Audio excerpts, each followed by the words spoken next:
And now on Who's Views, it's time for the latest headlines with JT and the Whotastic panel.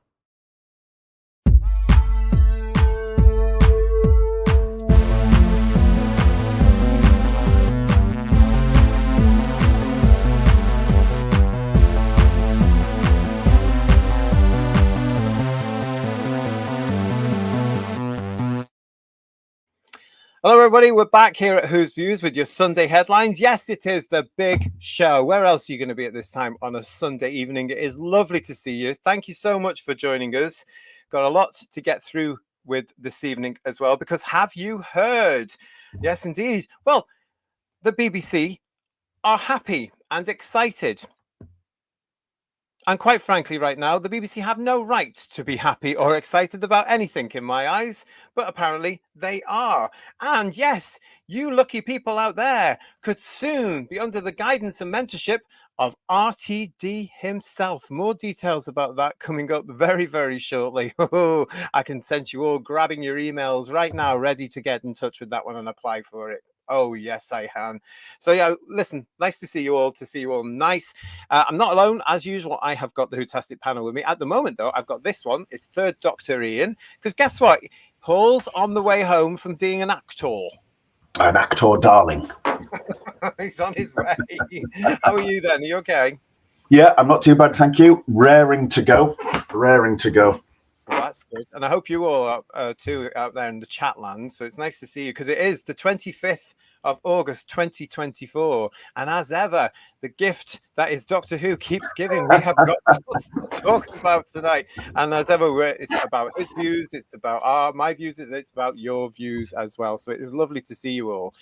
As usual, Ian, I just want to say a huge thank you to everybody that's been getting in touch this week.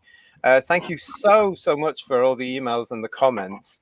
I want to say a special thank yous, please, to Mark Milford, to Simon Leavesley, to Tony Fagan, to John Cundall, to Stephen Braddock, to Craig Sims, to Hugh Janus. Kirsty will be very happy about that one. Thank you, Hugh Janus. And now I know what his real name is as well. I've been let into the secret. To Paul Roughton, Jay Blancaster, and to Timothy Williams. Thank you so much for getting in touch in your emails this week.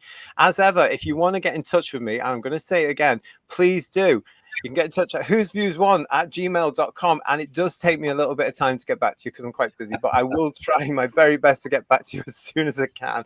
whosviews1@gmail.com, and keep all those emails and communications coming through because they mean the world. They really, really do. It's great to see that you're actually communicating with us. I love it. I want to say thank you to Garbage as well. Garbage is in the chat. So hello to you, mate. Legend. And we've got Matt, the Silent Wee Music King, in there as well. John is with us. He was with us for our Merchandise Paradise Live earlier on. So thank you for that. Evening all, says John. Is Legion of James back as well. He was with us earlier before. And look at that lovely Dalek showing the great flag there. Glorious. Fabulous. JWC Reviews is saying hello to us all, as is Dalek Eye. Raymond is also with us as well. Fabulous. Nice to see you. And Mike Disney. Hello, everybody. Well, hello to you. The BBC are a big bunch of chumps, says Matt, the Silent Wee Music. That's one way of putting it, isn't it? Yeah. It's a nice way of putting it, but no argument from me at all. Up, lads and lashes, says John Mason. Lovely to see you again, mate. John. And Julianne is back with us as well, saying hello, everybody. Legion of James has come up with this one. When the BBC are happy and excited, it's time to clutch your pearls and brace for impact. They're clever, our viewers, aren't they? They're really, really clever. Richard's with us as well, saying good evening, JT and Ian, and everybody in the chat. And of course, the one and only Sir Sidney Rough Diamond. He is with us as well. Stephen Braddock saying, hi, just made it. Where have you been? Tell us everything. We didn't give him permission to go out. Where's he been? Marjorie's with us. Hello to Marjorie. And of course, it's Mrs. Lisa's Pertwee's girl. Nice to see you as well. So we've got lots to talk about this evening, as ever. So yeah, I want to start with only today, actually. Some of you may not have seen this yet, but only today, yet again, as I say, the gift that keeps on giving, the Doctor Who social media. I mean, come on. I mean, this week I was casually looking at the Doctor Who social media, as I do occasionally, and they came up with this thing: when your homies are something ridiculous. Homies is not a UK word. It's not a British word. It's not part of our culture. This is supposed to be a British show. It's supposed to be a British social media platform. It's part paid for by the British Broadcasting Corporation, right? It's the longest running British science. Homies. I mean, get a grip. So I actually said that. I said, what is this about? I'm paraphrasing myself now. I said, you are British, act it. Go and have a look at it, and have a look at some of these delinquents that get back in touch with me who don't even know how to go to school and get to properly. Do you know what I mean? And of course, they're all American who are attacking me, the majority of them. So, you know, they've missed the point completely. It's ridiculous. It's not a British word. But today they came up with this, and I just want to say thank you for everybody that's actually been getting in touch about our Worlds Below season that we're in the middle of right now, celebrating the Silurians and Sea Devils. We've just done Warriors of the Deep. This week we're going into the Matt Smith era. With the Hungry Earth this coming Wednesday. So yeah, come and join us for that one on this channel, 8 o'clock Wednesday night UK time. But it's as though, Ian, the BBC are looking and watching us. You do get that impression, don't you? Yeah. Well, sometimes when it comes to their social media and the clowns that are running it, because look at this from today. Yeah, so this was this is ridiculous, isn't it? This is when they were talking about the Silurians. And of course, what they've done is they've just deliberately gone to the modern version of Doctor Who. That's all they seem to want to talk about. That's all they seem to celebrate. It's very rare, isn't it, Who viewers, that they'll actually bother to look at the original Doctor Who and the best designs. So if any of you've seen this today, this was the Doctor and Silurians frenemies for millions of years. Frenemy. Where did that come from? Have you heard of that before? I think their social media is probably being done by an 8-year-old that's trying desperately to be a 13-year-old and failing on all counts. Really, it's very childish, isn't it? But you're right with those pictures. They are just concentrating RTD's direction. I do not doubt that they're just focusing on New Who stuff, just like you say. But when it comes to writing, he's a parasite and he can't stop drawing on the original series because it's better than his. But you know, he's got no original ideas in his head at all. It's just ridiculous, though, isn't it? It's absolutely ridiculous what's going on here. I mean, frenemy now as well, Who viewers. You know, absolutely. I just didn't get it. I was like, what are they talking about now? Oh, look at this. Nice to see Sheila be in the devotions there as well. And Stephen Braddock is saying, I was helping my neighbour, JT, with your poorly hand. Watch what you're doing, please. I like your Ice Warrior as well. That's a gorgeous little Ice Warrior there. Watch what you're doing with your poorly hand. He's hurt his hand, everybody, because a box smashed on top of it when he was at work. So be careful with that. Good on you for you know, good on you for helping your neighbour. Community-minded. Yes, isn't he? We've got here as well. Peter Venkman fansite is saying, because Classic Who is killing it in a good way. Well, certainly by the sales of the box sets. Have you seen the? As we know, the limited edition box sets, including the one that's just about to come out in the near future, season 25, all go to #1 in the charts. The Ncuti Gatwa first series has disappeared without a trace. It's in the top 20 when I last look on Tuesday. Whereas, that's just really bad. And as we talked about earlier today on the Merchandise Paradise Live, Blake 7 Series 1, the collection, has gone right in at #1 on all of Amazon's charts. Speaks volumes, doesn't it? Yeah. Garbage wants to know, when did the 15th Doctor meet the Silurians? Answers on a postcard, please. Well, we've covered that here before, haven't we, everybody? And that picture gives it away as well, actually. If we look at it again, if you have the stomach for it, there you go. So I just went on there as well on the social media again, Who viewers. You're going to love this. Me being me, I've gone back onto that post on the BBC social media on their book page. We're at the Book of Faith, years. And I'm gone saying, basically, what a load of rubbish they are. They're nothing to the 1970 version. And you can go and see all the flack I'm getting from it. I'll pop along later and join in. Yeah, exactly. I tell you who else is coming to join in now. He's back from being a thespian. Yes, thespian on the stage. It's Paul. Hello. Hello, darlings. How are you doing? Greetings, sir. How are you doing? I'm hot foot from the fringe. Literally, I just came off about 40 minutes ago. Rushed here in a cab, and the traffic is horrendous. But I'm here now. Let's talk Silurians, or not real Silurians. Actually, what you've just said there, I'm hot foot from the fringe. You've just reminded me of Carry On Cleo again. with the steam coming up. I'm sorry, I'm navigating the desert. That was it. Yeah. So.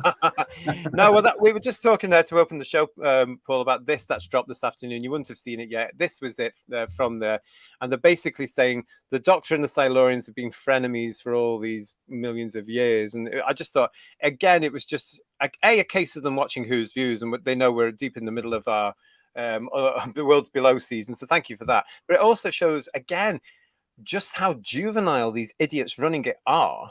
They are totally dissing and rejecting a common sense approach audience, and an audience of a certain age. I would imagine anybody over the age of 10, quite frankly, and they're going for this mythical audience again, even on their. Did it really say frenemies? Did it really say frenemies?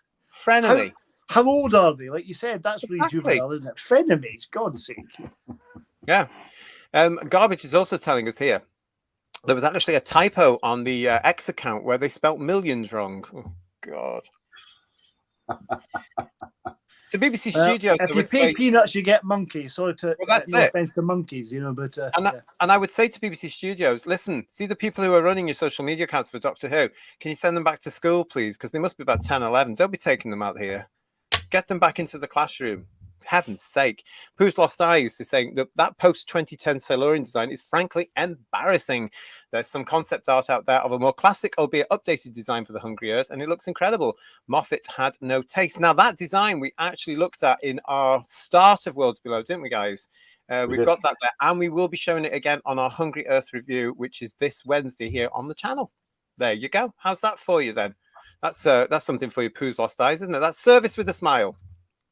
I think that in terms of makeup, it's a good makeup. It's not the Silurians. Simple as that. Star Trek, isn't it? Yeah. It is the kind of thing you would see on a Star Trek episode. Something that is clearly somebody in prosthetics and heavy makeup. Definitely, exactly. It's not what was Doctor Who. And we're going to be looking at that as part of Hungry Earth as well. I've got it already. It's all going to be there. We're going to be looking at that too. So thank you for that. So Sydney Rough Diamond is also saying, I really loathe those New Who Silurian designs because they're absolutely awful. And Legion of James, are they? And they are attempting to prove what with the pick? The quality of Silurians has gone drastically downhill from Matt to Gatway. Well, as I say, if you go and have a look at my comment on there, on the Book of Face, and go and look at some of these idiots that have come back and tried to... suggest that I'm the dinosaur. They won't be doing that again in a hurry, will they? Not at all. Don't mess with me, I tell you. But I just think I actually suggested in the week on one of their other things. Hello, Enspiel, nice to see you. On one of their other nonsense. I actually said, look, it's about time for 2 channels now. One for the delinquent personal pronoun using idiots, and one for the grown-ups. That because from social media they should be imparting good quality casting, directing, biographies, documentary style material, good quality information that was once worthy of Doctor Who Monthly. They should be putting that on social media, but all they're doing is messing around Who viewers with this nonsense for these delinquent idiots who are running around with their badges and their flags. You know what I mean? TikTok I think generation, isn't it? Yeah. But there's also whatever that might be, Ian. Yes, whatever that is. Yes, that's it. Yeah. But you know what, Ian? There's too much thing about there's too much belief that social media is for young people. Yeah, it isn't. Yeah. It's for everybody. And when you look at Facebook, the amount of young people on Facebook isn't really that high because they're all on TikTok. It's not got a huge demographic in that area, really. No. Yeah, it's all Alec George is taking an anti-social media. That's perfect. It really is, yeah. So. And it's no wonder he's not on anything, is it? As well, hello, George. If you are watching, he's probably getting ready to go to Portugal. Apparently, I think personally, he just didn't want to come on and review the Hungry Earth. Yeah, I can't washing my hair. But you wouldn't believe that if I said that. Steve Braddock is saying to us, Frenemies sounds like a terrible teenage kids show. That will probably get made today, to be honest. But Marjorie is also telling us Frenemies is a word created by Mean Girls. That says it all to me then, Marjorie. That says it all. Another sort of piece of nonsense from America. Oh, I despair. I just will. Oh, Paul Rose is with us. Hello, Paul. Hi, JT and the crew. Been AWOL lately. Stand in the corner, please. Going through some life changes lately, but I'll be here when I can. Oh, I hope he's not going to turn up in a pinafore and a wig. Well, hopefully not that drastic change, certainly. But I know. No. I hope you're all right, Paul. Positive. I hope you're all right, Paul. But it's lovely to see you, and catch up when you can. But welcome back. It's nice to see you. Shooty's first season is already completely forgotten. Says Raymond Williams. Sorry, who? Exactly. Like Disney trash WandaVision, never worth rewatching. Okay. Yeah, I've never seen WandaVision. It didn't interest me at all. I watched a couple of episodes. It was a bit hyped up for me. Didn't really get into it at all.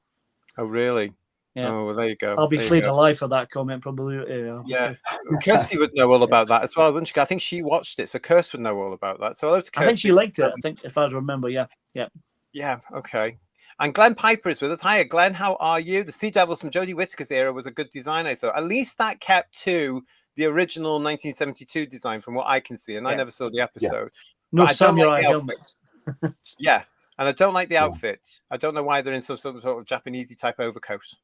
They've come as a kind of Johnny Depp cosplayer, haven't they? Really, that's what they've done. Oh, I see. But the design, yeah, absolutely, with the fins and everything else, it was very close to the 70s design, and I thought that was good. Probably the only good thing in that entire era. But it was, staying true to the design and improving on, or making amends for what Warriors of the Deep did. Definitely, but God knows what they'll come back with this time. Yeah. And for these people, we have had some emails about this, as I say, about saying thank you for doing the Worlds Below season and how people are enjoying the reviews. Really glad you're enjoying that. We've got several more. We've got a few more to come. We've got the review of The Hungry Earth. We've got the review of its part 2, which is Cold Blood. We've got a Sound of Huzik episode called Prehistoric Sounds, where we look at and we discuss the music to the episodes. And then, of course, we are going to be doing the Sea Devils as well as a review in the future. But I have asked people, I have had challenges from various people saying, you've got to watch the Legend of the Sea Devils as well. Wouldn't it surprise you if I turned around and said, okay? Already, so. Well, it would surprise me if I turned around and said, okay, wouldn't it?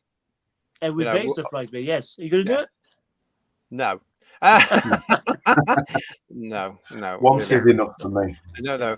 But that was that thing. So thank you to BBC Studios for watching us. And yes, next time please put a link into our shows on the Silurians. That would be better. And grow up effectively.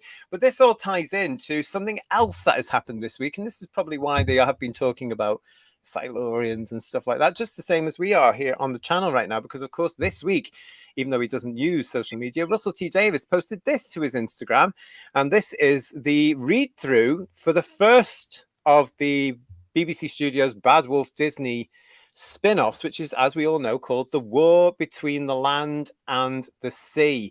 So this was posted in the week on his Instagram. And yes, I can hear you all now so excited and whooping for joy that they have now started proper production on this spin-off. It was quickly followed the day after by this. This is the cast picture. Oh, look at this. So this is what they were calling the first look at the cast of The War Between the Land and the Sea. Yes, I know you're all really fainting with absolute anticipation and joy over this. I know you are. As you can see here, you've got Ruth Madley and Colin McFarlane returning to the Whoniverse alongside the previously announced Russell Tovey, Gugu Mbatha-Raw, Gemma Redgrave, and Alexa Deviant. And that was from the table read that Russell took his little picture of. So, of course, this is the first Doctor Who spin-off series between the BBC and Disney Plus, and it's now entering production. It's been created by Russell T Davies, and he's written the series with executive producer Pete McTeague, who is also known also, of course, for Doctor Who, but also Discovery of Witches, The Pact, and other stuff with Bad Wolf. So there you go. It's all there. Now, guys, did you see that before? Were you excited about this? I wouldn't say I was excited, but I quite like the Colin McFarlane actor. He's very good So at least he's in it, which maybe is a positive for me. But I'm not holding my breath. Oh, very good. See what you did there with the sea and Yeah, everything like that. Oh, he's here all week. I am, yeah. I saw the pictures, but I wasn't, I mean, the whole title thing still strikes me as a little bit left-wing pro-Palestine, from the river to the sea thing. And I think they've chosen that title deliberately, thinking that they're subtle. But it's anything done by or written by Russell T Davies is tainted nowadays. So there's going to have to be, I'll obviously give it a fair hearing, but or viewing. But my initial starting point isn't with expectations set very high. And that Madeley person just sits there smug, all the time. And I really don't like that character, because it was just one of those that was, at the end of Star Beast, where they were just basically making the Doctor look an absolute dick. Yeah.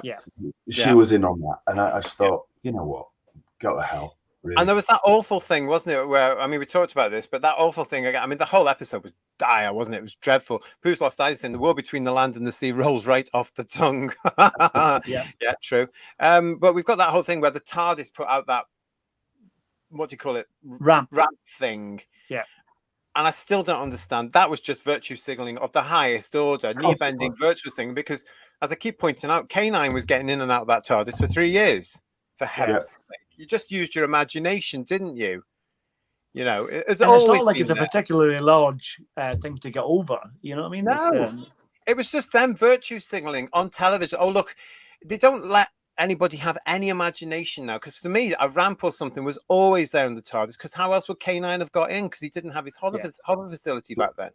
They can't control or script your imagination, though, can they? And they want to control what you think and what you see. They want to control all of it. They don't want imagination to be in there. So are we surprised? Really? No, I wasn't. By that point, I certainly was not surprised.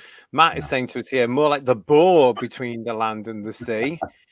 And Richard Brooks is saying, I thought these nincompoops saw cultural appropriation as a bad thing.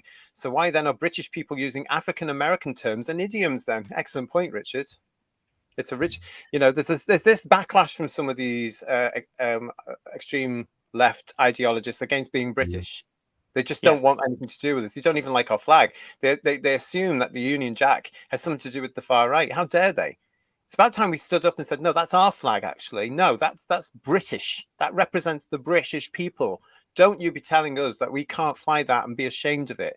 I hate all that nonsense. Stephen Braddock is saying to us, the board between the sand and the twee, more like. Keep it going. The and the twee. Yeah, keep it going. And Michael Q, that spin-off is going to hurt us fans. I think they'll go out desperately to try and do that, actually. I actually wonder that the element of the Sea Devils, I've still got a funny feeling, although they've been mentioned, they may be in it. I reckon there'll be very little of them and just more human soap opera, Yeah. And as a lot of her viewers have said to us while we've been covering the start of this thing since it went official the other week, it's bound to have that ecological message.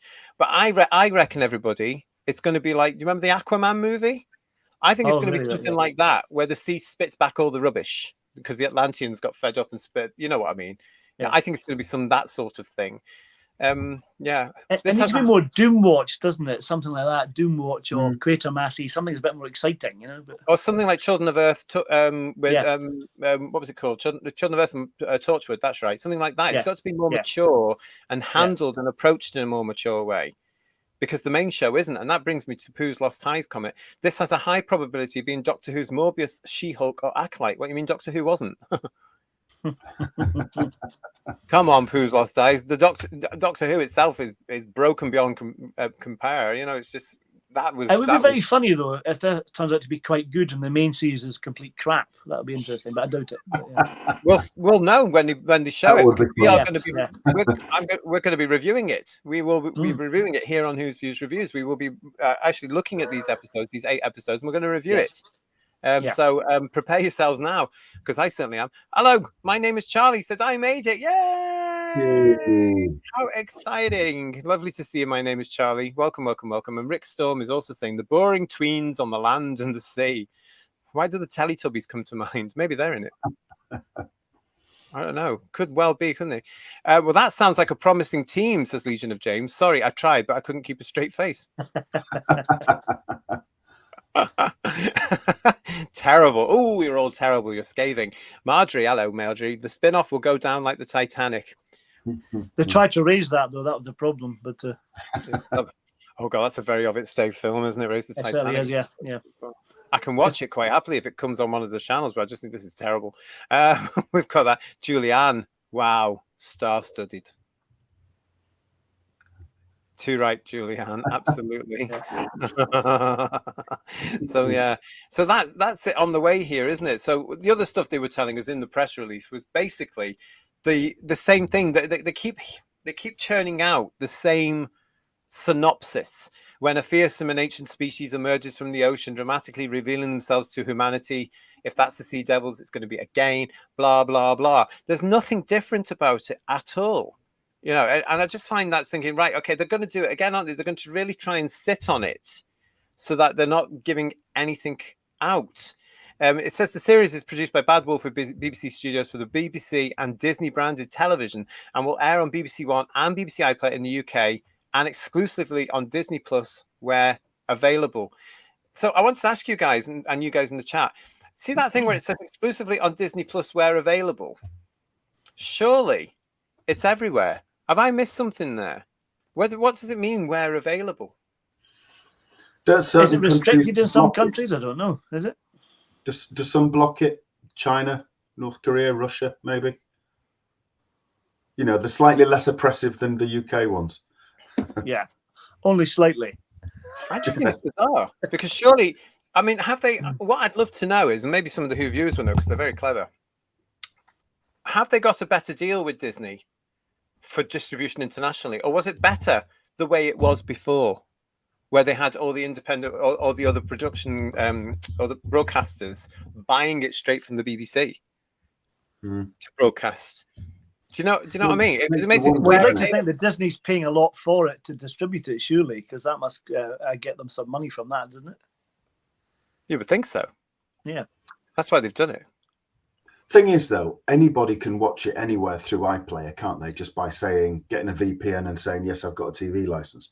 Yeah. Anybody can see it. So in some respects, you see, Disney, if they're supposed to be this big switched on company who know how to do business, if they've paid money for an exclusive deal outside of the UK, they really should be turning to the BBC and saying, your iPlayer needs to go subscription model because you're taking business from us.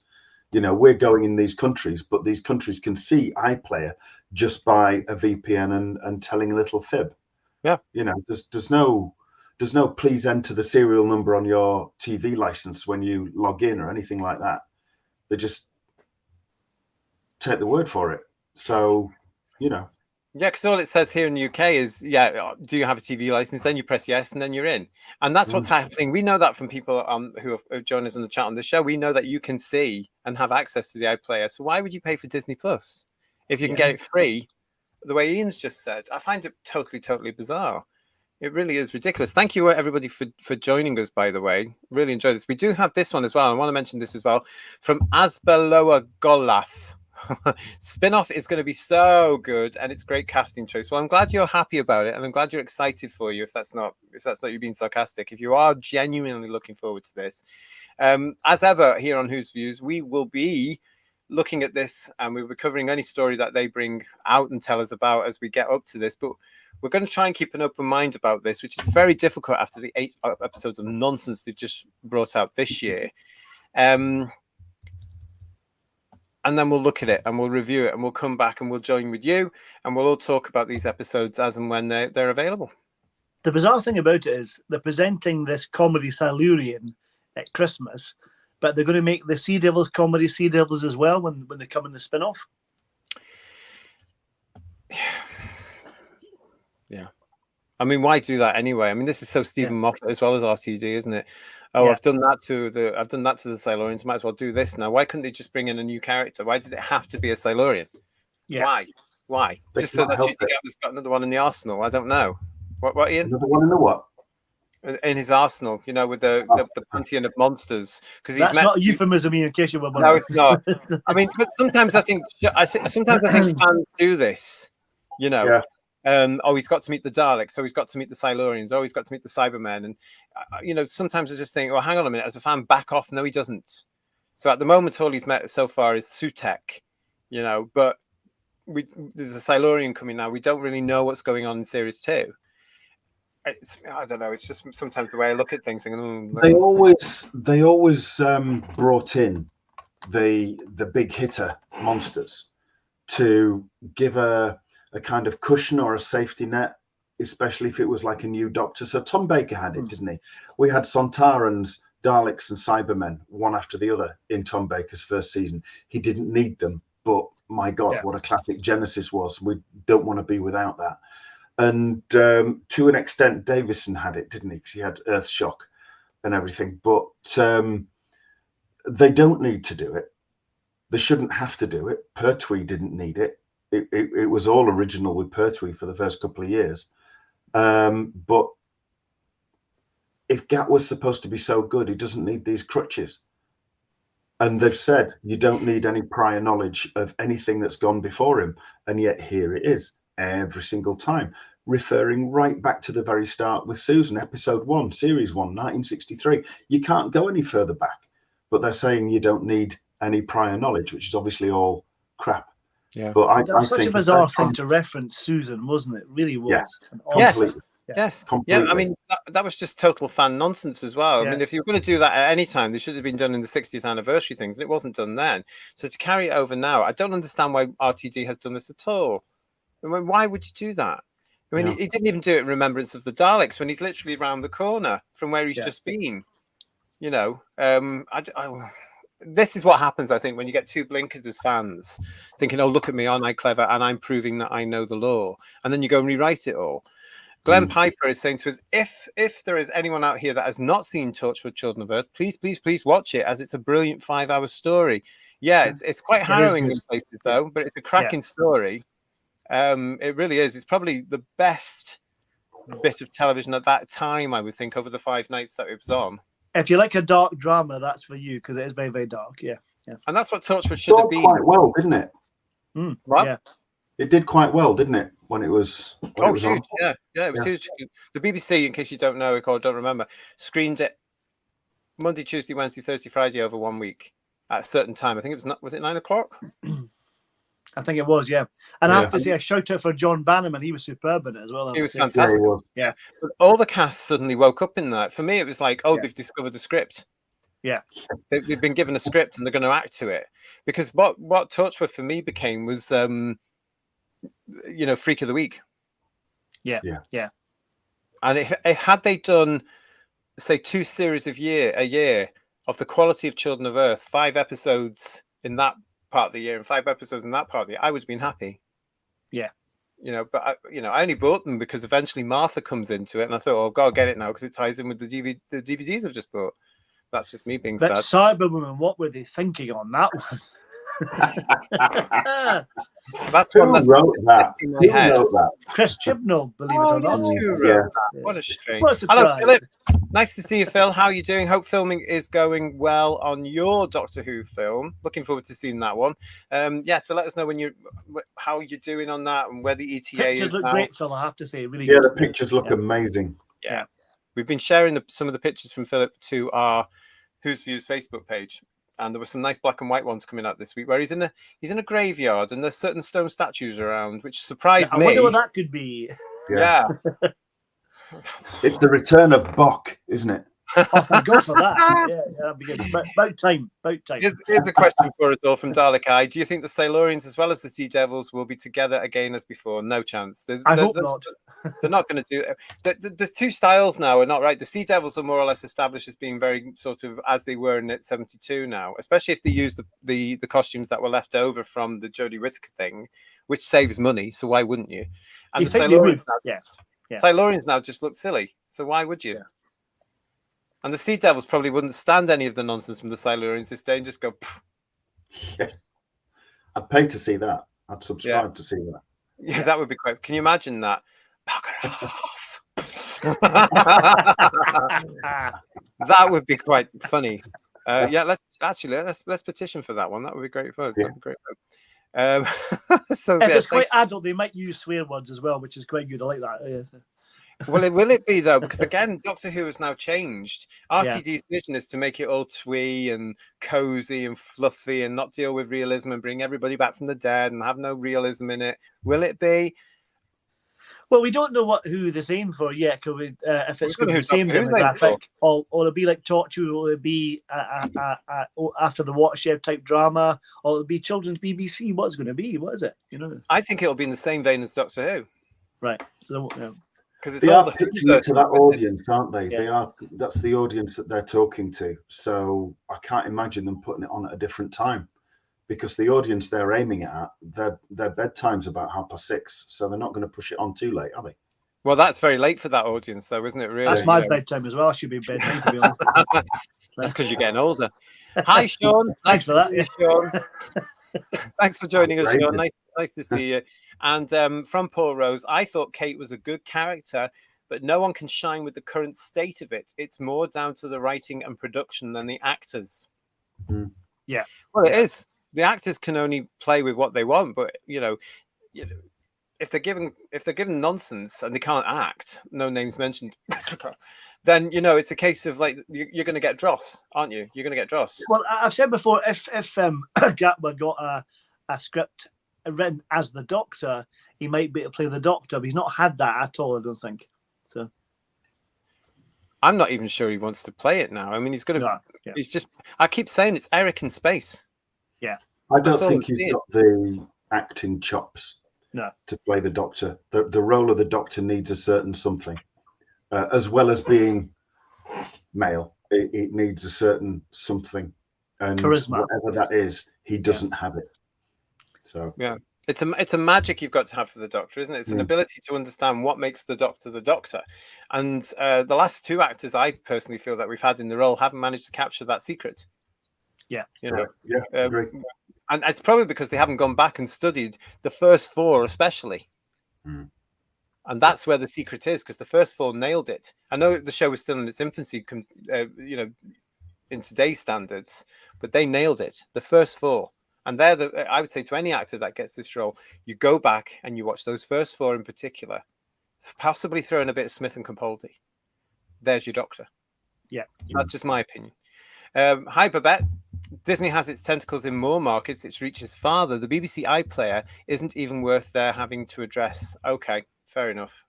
Our point is basically, though, Babette Bombshell, is that outside the UK, people can access the BBC iPlayer for free.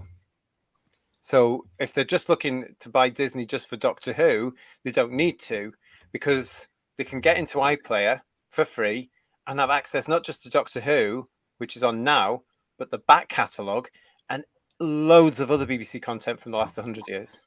That's our point there. It's interesting, isn't it? Mark, hello, Mark Andresson. Hey, stop giving away my secrets. Yes, nice to see you. Not sure. And Adrian's with us as well. Hello again. Hello, Adrian. Mike Disney is saying to us, TV licenses are per property rather than for individuals, which has the BBC stumped over restricting access. Oh. Let me think about that. TV licenses are per property rather than for individuals, which has the BBC stumped over restricting access. Yeah, I see what you mean. So you need one license per household, not per individual. That's it. Yeah, that's right. So when a lot of TVs now will have a lot of houses now will have 2 or 3 televisions, which was unheard of when I was a kid. By the way, you were lucky to have one black and white little thing sitting in the corner. You were always thought, oh, you're rich, you've got a telly. But yeah, it's interesting, isn't it? It is down to the property rather than the amount of televisions you've got in your house now. But they could still generate look, it's not rocket science, is it? You can get off the shelf systems that allow you to do subscription models on your site.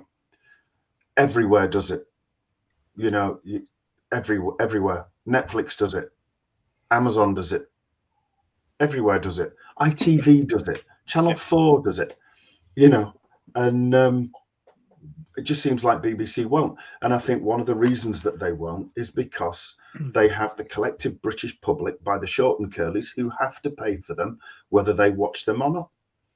And as long as they've got this protected income stream, although it is coming down quite sharply, all the better for it. Until that disappears or goes down to a really damaging level, they're not going to entertain going to a subscription model, because that's when reality will hit them as well. That's when they'll realize how absolutely unpopular they are. I think you're right. I think it's very short-changed, as I've said before on this show. They need to start thinking about this now, because it is going to happen, whether or not they wanted to acknowledge it or not. It is going to go eventually.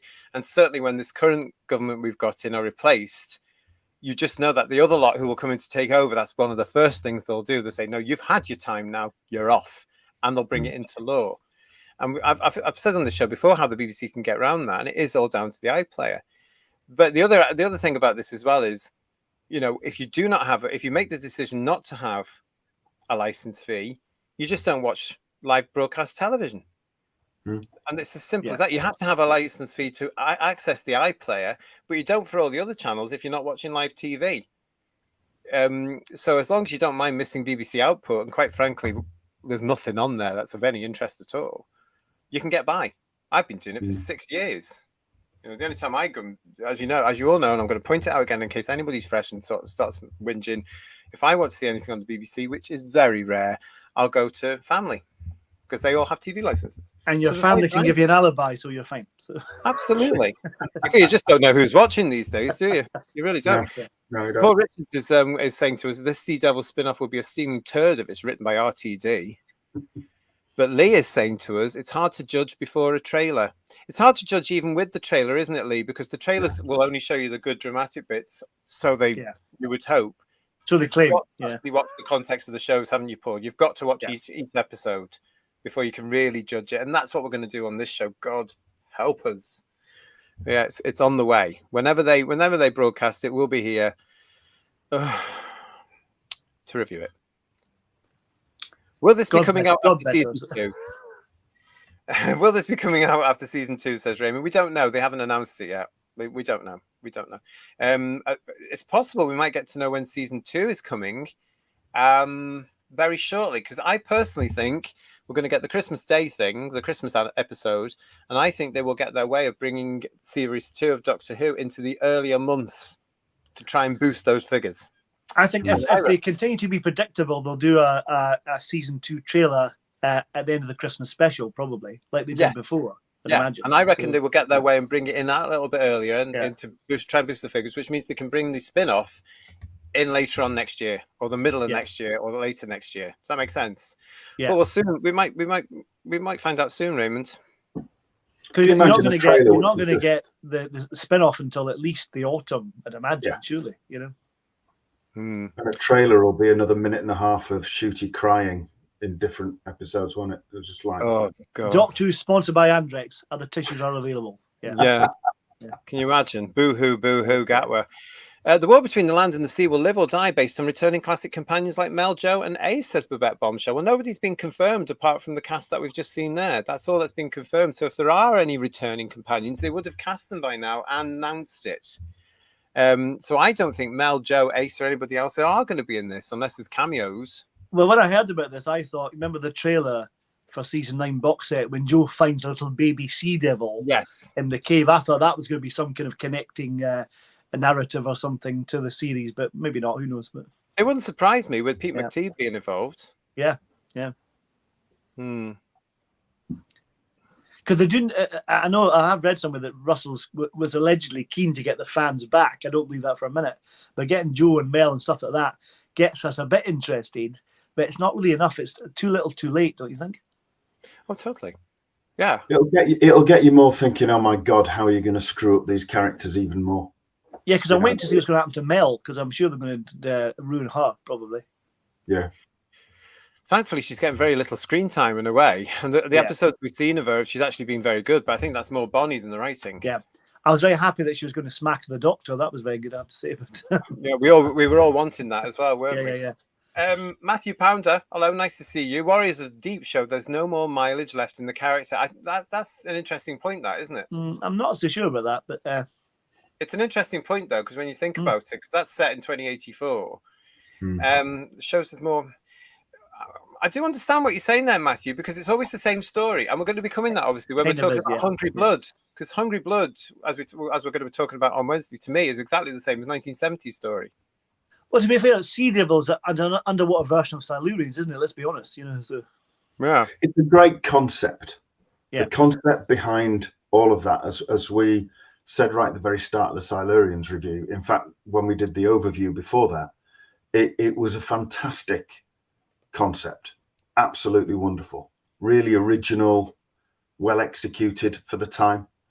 And I think there's a lot of mileage in it. I just don't want that mileage to be done with this lot, because they're just a bunch of clowns, really. Someone mentioned about Tegan coming back. I wonder if there'll be any hexachromic gas involved in this series. Yeah. You see, I'm not convinced that there will be any returning old faces. I know Babette thinks that there will be. Some other fans think there will be. I don't, because why would you? Why would you launch? I know Russell has said he would like the unit spin-off to have different people in different places and stuff like that, but they've got their own little cast there. So surely you should establish them before you bring back anybody else. And bearing in mind, Doctor Who and its spin-off should not just be for a minority of Doctor Who fans. Yeah.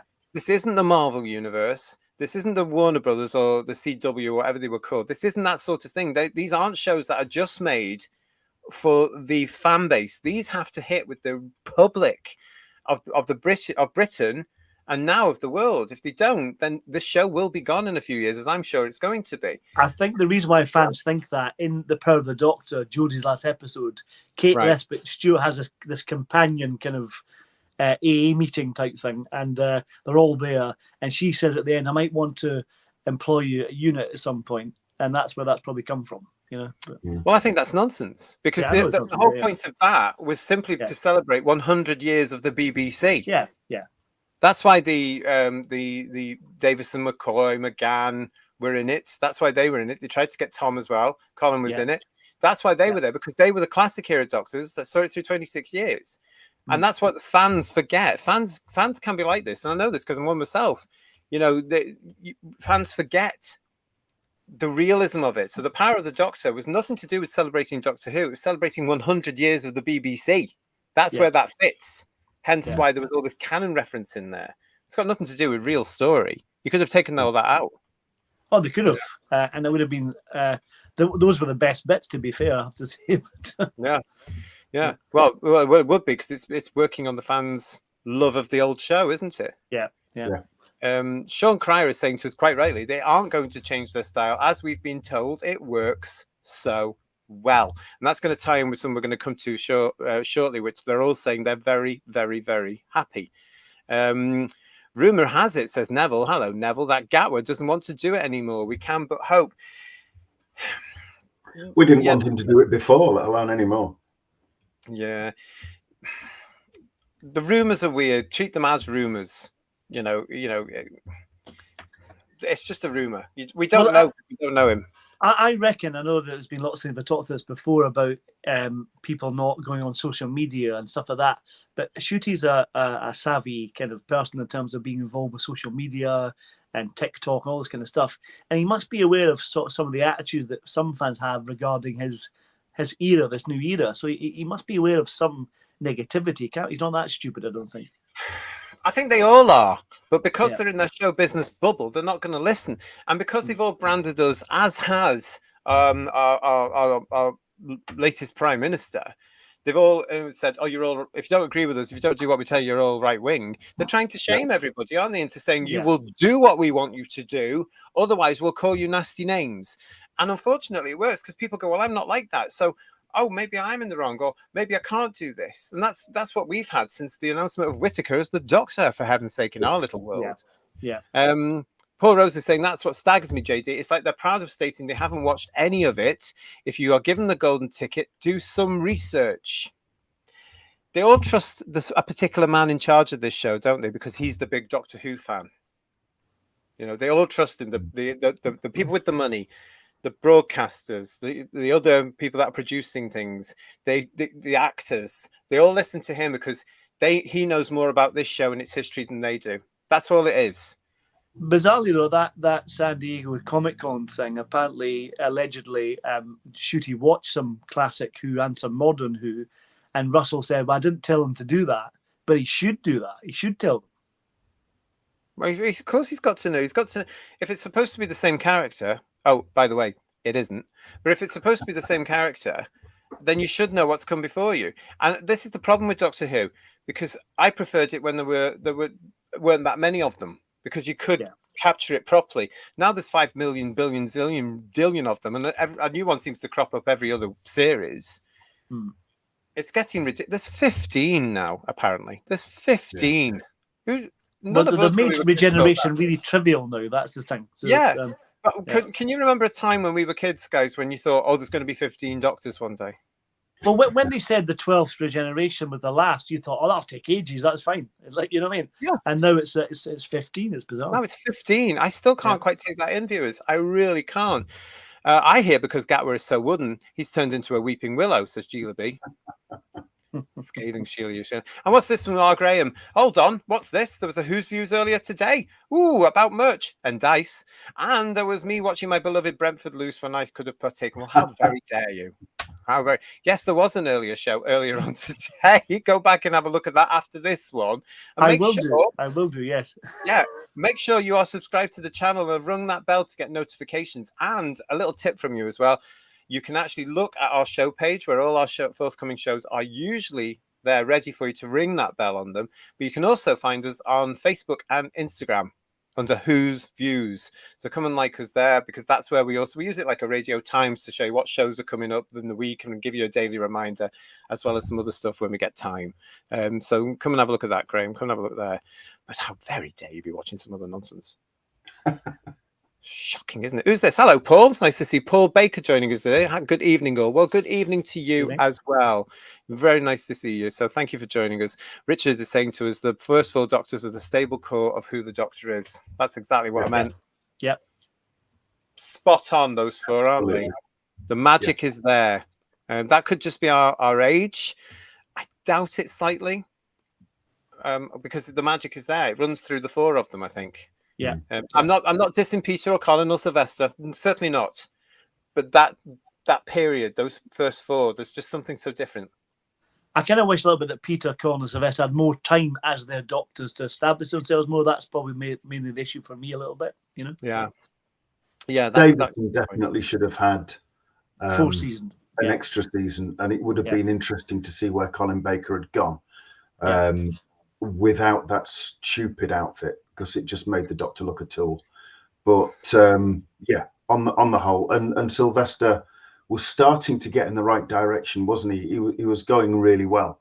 But 4 stories a season was never going to be enough, and I think he was up against it right from the start. Oh, totally. Totally. And the start being Time and the Rani was awful. Well, I have to say I like Time and the Rani, but what do I know? Oh, that first episode, one of the first times I've ever sat there with my head in my hands. In fact, it was the first time I'd ever sat with my head in my hands watching it, thinking, oh, Jesus Christ, how when people take the mick, am I going to be able to defend this?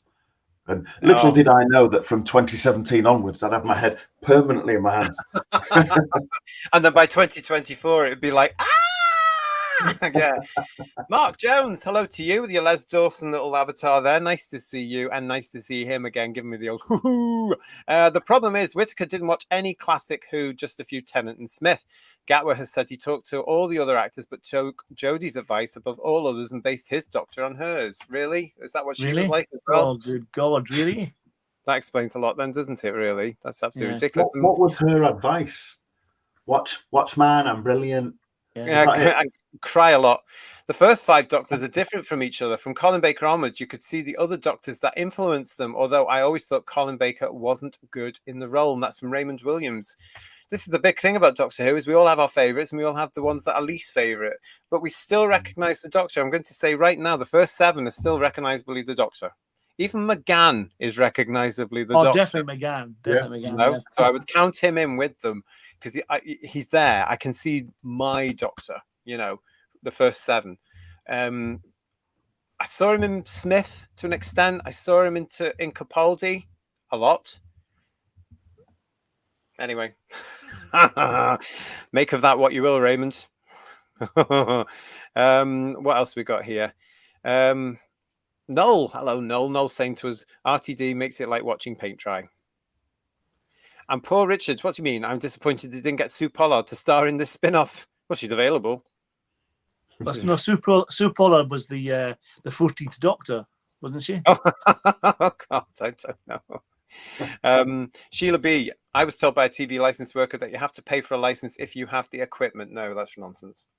That's nonsense. Absolute nonsense. That's what they want you That to sounds pay. very personal from the TV license worker, to be fair, but yeah. Yeah. Listen, it's nonsense. It's all online for you. Go to the government website when it comes to this, not the BBC's, because there's stuff on the BBC's that isn't supposed to be there. If you go to the government outlines of what the TV license is for, that's all there for you, and that's the right information. It's totally bizarre what they try and get away with. It really, really is. Lee Smith, if they aren't in pre-production for season 3 next year, then we'll know. Well, yes, that's going to come out at some point, isn't it? And we're going to come to that very shortly. So what we'll do is we'll get to that. We'll move on because I want to move on now, everybody. Yes, stand by your beds, grab your pens and your postcards, because you are all going to be very interested in taking part and applying for this. Oh, yes, I know you are. You can apply to be mentored by Doctor Who's Russell T Davies in new writing program. Woo! Says Radio That sounds Times. well dodgy. Says RadioTimes.com. This very week, Jack Thorne and Marnie Dickens are also taking part in the scheme. Now, just to point out that Jack Thorne and Marnie Dickens are also part of the stable of writers that work for Bad Wolf. Let's get into the story. Doctor Who showrunner Russell T Davies is one of 3 prolific screenwriters taking part in a new mentorship scheme seeking the next generation of Welsh talent. The scheme celebrates the 10th anniversary of production company Bad Wolf. 10 years already, gentlemen, which derives its name from a Doctor Who storyline and currently produces the sci-fi drama. Sci-fi drama. Oh, I make myself laugh. In collaboration with not-for-profit Screen Alliance Wales. Now, did anybody else know about Screen Alliance Wales? No, not at all. Never heard of it. I think it's a good sounding initiative to give younger people a chance to do some writing and get experience and stuff like that. But Screen Alliance Wales has some sort of role in the production of Doctor Who. That's what it says there. It's I don't know, collaboration.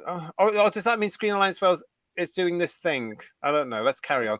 The Blind Writers Program will be a rolling 6-month paid development and training initiative to find and nurture the next generation of Welsh drama writers.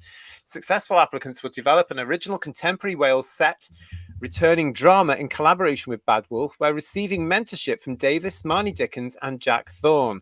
A total of 3 spaces are up for grabs on the scheme, open to Wales-based writers with a maximum of 1 previous professional credit as a writer in feature, film or television. So I'll read that bit again. A total of 3 spaces are up for grabs on the scheme, open to Wales-based writers with a maximum of 1 previous professional credit as a writer in feature, film or television. The application process will run from Monday the 16th of September until Friday the 4th of October if you are interested, and it's on the Screen Alliance Wales website. But any hopefuls should start preparing the relevant materials right now. In the initial stage, candidates must submit a 10-page extract from a pilot script, an accompanying 2-page pitch document, and a 500-word personal statement outlining why they would benefit from being accepted onto the scheme. If they make it to the following stage, they will then have to submit a full pilot script, which will be central to deciding who gains access to the potentially life-changing opportunity. Bad Wolf co-founder Jane Tranter said, Wales has been the beating heart of Bad Wolf for the past decade. It is pivotal to our future and the future of the Welsh television industry that we continue to nurture future generations of screenwriters. With the guidance of our industry mentors, as well as Bad Wolf executive producers and script editors, our blind writers will not only develop their scripts, but get a wider overview of the TV industry and production process. Thorne added, I'm half Welsh and at least part writer, And I love this scheme because it involves supporting writers with money as they grow. The industry is in a funny place right now, but we do need to get to back young talent. Otherwise, we'll starve ourselves of the future. My interest is in developing disabled voices because that's a sector I still think underrepresented. So that's who I'll work with on this. So no If discrimination. he's only half Welsh, he wouldn't qualify, would he? If he's only half Welsh. Again, it's that last bit there that really annoys me. My interest is in developing disabled voices because that's a sector I still think underrepresented. So that's who I'll work with on this. So I can guarantee you, don't bother if you're not black or in a wheelchair or have some sort of disability, because you're not going to get through, because this is how this industry works. And as you were saying, Paul, this is actually a scheme I think is quite a nice idea. But part of me is also saying they know who they want, because he's just pointed it out in the article. They know who they want to have, and it's going to be all the DEI tick boxing. As I've said many, many times before, surely it's up to be the quality of the writing. If someone can write, whether they're disabled, black, white, whatever, Chinese, whatever have to be, if they're right for the job. If the quality of writing's good, give them a job. But in this case, it's also the potential, Paul. They're looking for young people here who could have a potential to go into the industry. What they're basically saying here is, if you don't hit these boxes here, because you guys are all underrepresented, then we're not interested. It's happening all over in all industries, because they're being forced to not look at the right people for the right job, but who ticks the box so that they get some sort of over tick box to say, oh, that business is doing well. Give that business a certificate. Do you know what I'm saying? Yeah. They should really do it as blind. I mean, it's not really new writers, is it? If they have to have one credit on a film or TV program, it means it's people that have already achieved a certain degree that a lot of other would-be writers haven't.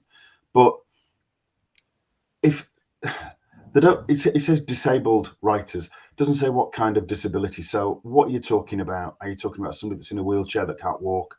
Are you talking about somebody that has stuff like cerebral palsy or something like that, or whatever? But to be honest, if you're writing and you submit something, then it shouldn't look any different from an able-bodied person's writing. It should be irrelevant, frankly. Yeah, you should be able to submit 5 pieces of writing from 5 people who are either able-bodied or have a mixture of disabilities, and on the written page, you shouldn't be able to tell. I don't see what the disability has got to do with it, apart from box ticking, which is exactly what you said, JT. It is, and like you said, it's not brand new people. It's not like Andrew Smith for Full Circle. It's not like that. Yeah, they did the writing on spec and get a commission days. because it was new and fresh, and it was a great opportunity, which J&T was very good at, wasn't he? So yeah, very much. Yeah, I mean, they all were. I mean, those days, for those of you who don't know, of course, back in the day, when common sense ruled here in the United Kingdom and decency ruled here in the United Kingdom, you could send in scripts to your favorite television show. Doctor Who would get thousands of them a month from fans or wannabe fans who wanted to break in the industry because of their love for Doctor Who and anything that the BBC were outputting. And they would send in stories. Now, some of them, as you guys mentioned there, got through. Like famously is the Full Circle one by Andrew. That was the big famous one. But it's not a bad Douglas story. Adams did as well, didn't he? He did a few, wrote into Robert Holmes a couple of times. Apparently so. Yeah, and said, look at this, look at this, look at this. Yeah. So fantastic. But in those days, you were allowed to do that. And they would get back to you. It could take them a while, but they would get back to you to say, this isn't perfect, but look at these points. Terrence Dicks, Uncle Terry, of course, used to do that all the time. He would do it. He would take work home with him, wouldn't he? And he'd write all the letters himself saying, right, I've read your script. Here's some pointers. Now go back and try it again and get back in touch. So they became mentors that way. And that's a fantastic thing to do. It really is. Yeah. And he didn't put out a press release trying to get some reflected glory as a result of it. He just got on with it. Exactly. But now with all this sort of stuff, this happens in all the industries as well. It's not just this one. But how many times have I seen things from the BBC saying, look at this wonderful opportunity, young people, where you can come and work at the BBC and this is your traineeship and this is what you will get. And then towards the bottom, as the poor young soul has read this, it says only people from this background can apply. And I have never seen anything yet so far which says if you are white, you can do this. Because it's all about the underrepresentation of everybody else. Call me what you like. It doesn't sit with me. Because I find it racist. I find it judgmental. I find it absolutely disgraceful that it's not open to everyone. But if you look at the BBC, pretty much every aspect of it is overrepresented in those demographics anyway. So there's no justifiable reason for doing it at all. Just none. If they really want proper representation, then say for black people, they should take the percentage of black people that there are in the country and reflect that percentage. But it isn't. It's way more than that. And it's the same with all the other demographics as well. It's a false narrative, and they're just doing it to marginalize Indigenous British people, I think. Yeah. But it's the BBC, isn't it? It's British only by name, really. It's what they do, and it's how the industry works. And this is what got me about this, because I'm reading this thing about this what we just talked about here, this opportunity, and then I get to that bottom bit, and I just thought, oh, come on.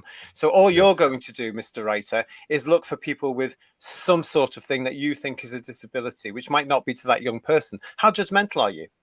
And what do you class as that? Because they're underrepresented. A writer is a writer, for crying out loud. If you have the ability to write, you write.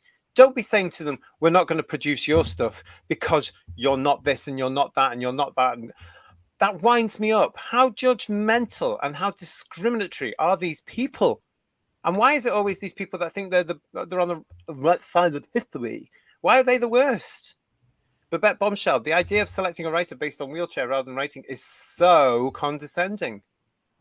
I remember they're not trying to do that at BBC in the 80s, and Nabil got the job as Syl because they were trying to do a similar thing, but they got into trouble for doing the wrong discrimination, didn't they, at the BBC because of that, didn't they? That's very true. Yeah, it's very true. Legion of James, they have completely removed equality of opportunity, thus rendering equality a nonsense. And yet they're all banging on about what equality is. It's in their head, though, isn't it, what they think equality is? And it winds me up because it's not the real world at all. They're actually discriminating more than they're accepting. It's just ridiculous. And Garbage is saying, excuse me, remember earlier this year, RTD said most people he mentors are crap. Judging by his current standards, maybe they are good and it's him that's crap. Or maybe he's right about mentors. That's it. So. Yeah. That is that's a big point there. Stephen Braddock is saying to us, it's terrible. It's just tick boxing, isn't it? Just isn't it? I preferred it. When did they get so pretentious and up themselves? These people. They've always been like that. So. Well, but we're talking about people like Bob Holmes and Uncle Terry and all this. They weren't, were they? John, John, bless him. JNT wasn't like that at all. He would always speak to fans, especially the ones that wanted to get into some sort of production. I remember he would give advice by saying, well, you can't go in at the top. Get right down there at the bottom and learn your craft and learn the people around you, learn how to communicate and make your way up. And he would always say, the way I did it is the way you should do it. Get around every single aspect of the production company, get around all the BBC, learn every aspect of it, because then you know who you can pick up the phone to and get something done at 5 minutes notice. That's a brilliant bit of advice from JNT about how the BBC would work, because he was there from the 60s on, wasn't it? Graham was saying to yourself, that was so true, Ian. So that's nice. So that's good there. What else we got here as well? RTT was an insider, says Lee, and that's how he got his first TV show. Good point. Yeah, it's a good point. Yeah. I mean, I do understand they have to start somewhere, but when you've got these people who are prepared to judge, it's like there's a running story at the moment now saying, "Don't apply." Oh, thank you, Sean. You talk much sense, JT. Actually, it's been going on for years, but it's more prevalent now. Don't apply for the BBC if you're not going to tick any of their boxes. And certainly, if you're a white male of a certain age, i.e. under the age of 30, and then over the age of 30, don't bother. So basically, just don't bother at all. That's where we are with the British Broadcasting Corporation. I think it's quite funny that what I've heard it say that if you're under 30 and you're white, don't bother applying for the BBC. Oh, and by the way, if you're over 30 and you're white, don't bother applying for the BBC. The biased broadcasting company, it should be known as. It's terrible, isn't it? It really is. Yeah. It's a shame, really, because I think we're missing out on some really good talent. Well, don't you? If they had two scripts, and one was written, I know this sounds petty, but at the same time, it's true that it would happen. That if you had a script put forward for a brand new idea, and it was from somebody that was generally white British, male or otherwise, but white British, probably white British straight as well. I'll go the whole hog on that one. Or you had something that was written by a trans person in a wheelchair that was shit. You know which one would get commissioned, don't you? You just know it. It would happen. They cannot help themselves. No, they just can't. It's almost like it's their prerequisite. Really. Well, it is, isn't it? Because it's their own. I've never seen so much virtuousness going on in the world as there is now. Everybody's and the whole thing about being virtue or showing your virtue is it's about you. It's about yourself. It's about making you look good. It's about your own ego.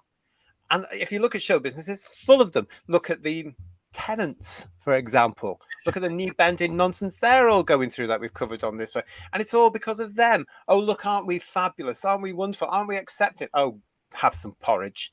Do you know what I mean? It's just absolute nonsense. Matthew is saying to us, should be colourblind hiring for script writers. They won't because diversity wouldn't get through. It should be for all of it. You should just, as Paul said, you've got to be getting the right people for this because we're missing out on some really good people who won't get through the loop anymore. And I despair, says Paul Ashworth, not just what's going on with Doctor Who, but the world right now. We need a serious rethink. We certainly do. We need to get rid of all this nonsense about, oh, look at me, I'm on the right side of history. Oh, look at me, I'm a nice person, and I'm going to prove it no matter what. I will take over the world to prove over the fact I'm a nice person. Really? The Lady Knightsbridge with us, gentlemen. I'm sick of all the straight white English males in episodes of Doctor Who. Anyone would think this series was filmed in the UK or something. We need more gammons in Doctor Who, as far as I'm concerned. You wouldn't think it though, would you? Yeah, thanks for that, Lady Knightsbridge. It's nice to see you. What else are you? Let us know what you lot are thinking about this. Actually, with this, what should be an amazing opportunity, but has fallen in with everything else that the BBC especially tend to do. You can only come to this amazing opportunity if you tick our box. What do you all think about it? Neville is saying, that's how it works now. Only disabled people can write disabled people. It's utter tosh. There is that thing going on in show business, isn't there, Neville, where they can say, like Russell said it as well, didn't he? Only gay people can play gay parts. It's ridiculous. I mean, certainly. I mean, sorry. Writers often say you write what you know, understand that. But there's a thing called research. You know what I mean? That's how you research a part, research a story. You do research. You don't have to have experienced it. It's like as actors, I don't understand this gay thing about you can't be play a gay character unless you're gay. Well, of course it's called acting. That's yeah. That's it, isn't it? I mean, the clue's in the word. But I mean, if by that definition, if you're going to do a wartime drama with some people that followed a certain chap with a funny mustache, yes, would you Charlie Chaplin Brigade? I know them very well. That's the one. Yeah. Would you only hire actors that were actually bona fide? That's an excellent point, Ian. Yeah, you know, it's where do you stop in the extreme cases? That's the thing. That's the thing that comes across so many things nowadays, though, isn't it? It's where do you stop? Where do you draw the line? Because we've had the Archbishop of Canterbury this week, haven't we, going on about slavery and all this kind of thing and everything else, and recognizing all the trauma that people that were put into slavery, but totally ignoring all the ones from Cornwall and Southern Ireland and Southern Wales that were taken by the Barbary pirates, you know, hundreds of years before the African slave trade. There's nothing about them. It's not. It's just, let's just look at this element of slavery and everything. You never go, where do you stop? How far do you go back? Do you do it all, or do you do it not? Or is some slavery okay and not as bad as others? And if you really care about slavery, why aren't you talking about the slavery that's going on now, which is much more than was then? But it's always that, where do you stop? And they never seem to know, do they? But that's okay, and as long as you get a cheap pair of jeans, that's fine. You know what I mean? But well, that's it, isn't it? I mean, you guys are right. I totally agree with what you're both saying there. But Ian, you're at the point. Where does the madness stop when it comes to this? And it has to stop, and hopefully it has. But when it comes to the casting, we know only certain people are going to get stuff. When they're looking at the writers, is the assumption there on this particular one from this particular writer, right? If we get more people that have some sort of alleged disability, which I still think is an insult to the person who's just living their life, you know, and they're all banging on about be your authentic self and all that nonsense, aren't they? So here they are highlighting somebody who's just saying, well, it doesn't matter to me. It's part of who I am. It's part of my life. Get over yourselves. But here they're saying this.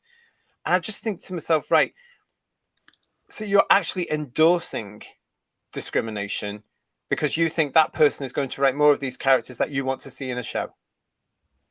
And therefore alienate more of the audience, because those audience, I mean, when were you able to last relate to something on television? I can't remember. 1974. I don't know. Terry and June. Yeah, probably. Yeah. Do you know what I mean? It's just absolute nonsense, because the British way of life is no longer on British television because they've dismantled it completely. I just think it's absolute nonsense where we are. Philip Roy is saying to us, they're worried that if you send unsolicited scripts, then the Doctor Who production office can be accused by the unsolicited writers that they pinched ideas from their scripts if storylines coincide.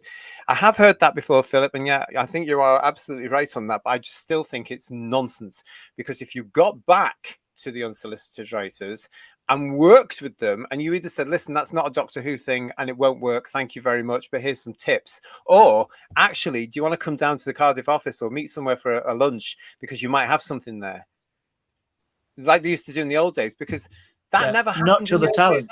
Yeah. You know, I just don't understand what, and again, we could be getting, if you get too many knockbacks, you eventually stop in that industry. You know, and you go off and do something else, like work in a call center or something like that. And we've lost so much talent over the last 15, 20 years, 25 years, because of the knockbacks of you don't fit the criteria. Well, that's the thing. I mean, you can be determined and have ambition and keep pushing, but there's only so much rejection you can take. That's the thing. So, and that's what the industry is. This is what the kids today don't understand. All the show business industry is rejection, rejection, rejection, rejection, rejection. You spend more time on the dole than you do in work. You know, or doing other jobs you don't want to do, like, I don't know, normal jobs that the rest of us have to do, you know. You can't be doing all that. Mark is saying to us there should only be positive discrimination for talent wherever they are. Well, that's how it started, wasn't it? It was originally positive discrimination, then it's got out of hand, doesn't it, to be honest? Well, positive discrimination is still discrimination. Yeah. That's the thing. So I don't think sorry, Mark. I don't think I believe in positive discrimination either, because as Paul's just saying, that it's got out of hand, because that's where we are now. It's all about that group or that group or that group. And if I hear again about this week about underprivileged minorities, I'm going to scream, because why are they underprivileged? It's because we're separating people. Surely it's getting back to all these labels again. That's been all the problem from the start, hasn't it? To be honest. Yeah. Yeah, just it's segregation again. Yeah, it's segregation. Yeah, all by sleight of hand. Yeah. Yes, yeah, and they don't realize it, most of them either, because they're. And remember the days when the best person got the job done? Says Dom, go, yes, I do, and I mourn for them. I mourn for them. Because it's a bit like getting a job if you're not qualified. You know, like Liz Truss allegedly, that sort of thing. You know, it's like that. You know. Or the current one, allegedly. Or the current one. Yeah, whatever his name is. So we've got all that. When I write, the character comes before else, Peter Venkman fans say. You're absolutely right. You know, you're right. But the problem is these days, as you might be aware, Peter Venkman, you know, when you take a script these days to a production company in Britain, they may turn it down, or they may come back to you saying, this is actually quite a good script, but we need you to add this, and we need you to add this, and we need you to add this, therefore taking away your artistic integrity. Of like what Peter Davison's alleged 5-ish Doctors #2, wasn't it? That was a bit like that, wasn't it? Yeah. Correct. Yeah. Correct. You know, so it's Legion of James is saying to us, the warning alarms were all sounding when they started positive discrimination forms for employment application. Discrimination is discrimination. There's nothing positive about it. I totally agree. Discrimination is discrimination. You cannot have. I don't believe in positive discrimination. Just don't. It's still discrimination. Ricky Gervais does it right, doesn't he? On that last awards thing that he did 5 of them, didn't he? He said something about the in memoriam section. He didn't want to do it because the list of people that had died wasn't diverse enough. There weren't enough black actors that had died, so he said not on my watch. That's right, he did, didn't he? Wonderfully ripping it out of them. But going back to RTD, if I may, just for a second, I'm sure we've probably said this before. But, you know, he did come out with that only gay actors should play gay characters and, you know, write this and write that. But what then qualifies him for writing straight characters? Exactly. What, Well, he doesn't. what gives him the He right? doesn't. He has no right, does he? He doesn't write them. Tell me something Well, where he's written them. yeah. Well, think Mickey was that's why straight, it's- wasn't he? Mickey was Mickey straight? I can't remember now. But do you know what I mean, though? I mean, I The still alternate Mickey still was, wasn't he, believe. Richard? That's right. I Yeah, still believe yeah. he's a one-trick pony, and the only thing he can Yeah. do is write TQI now drama.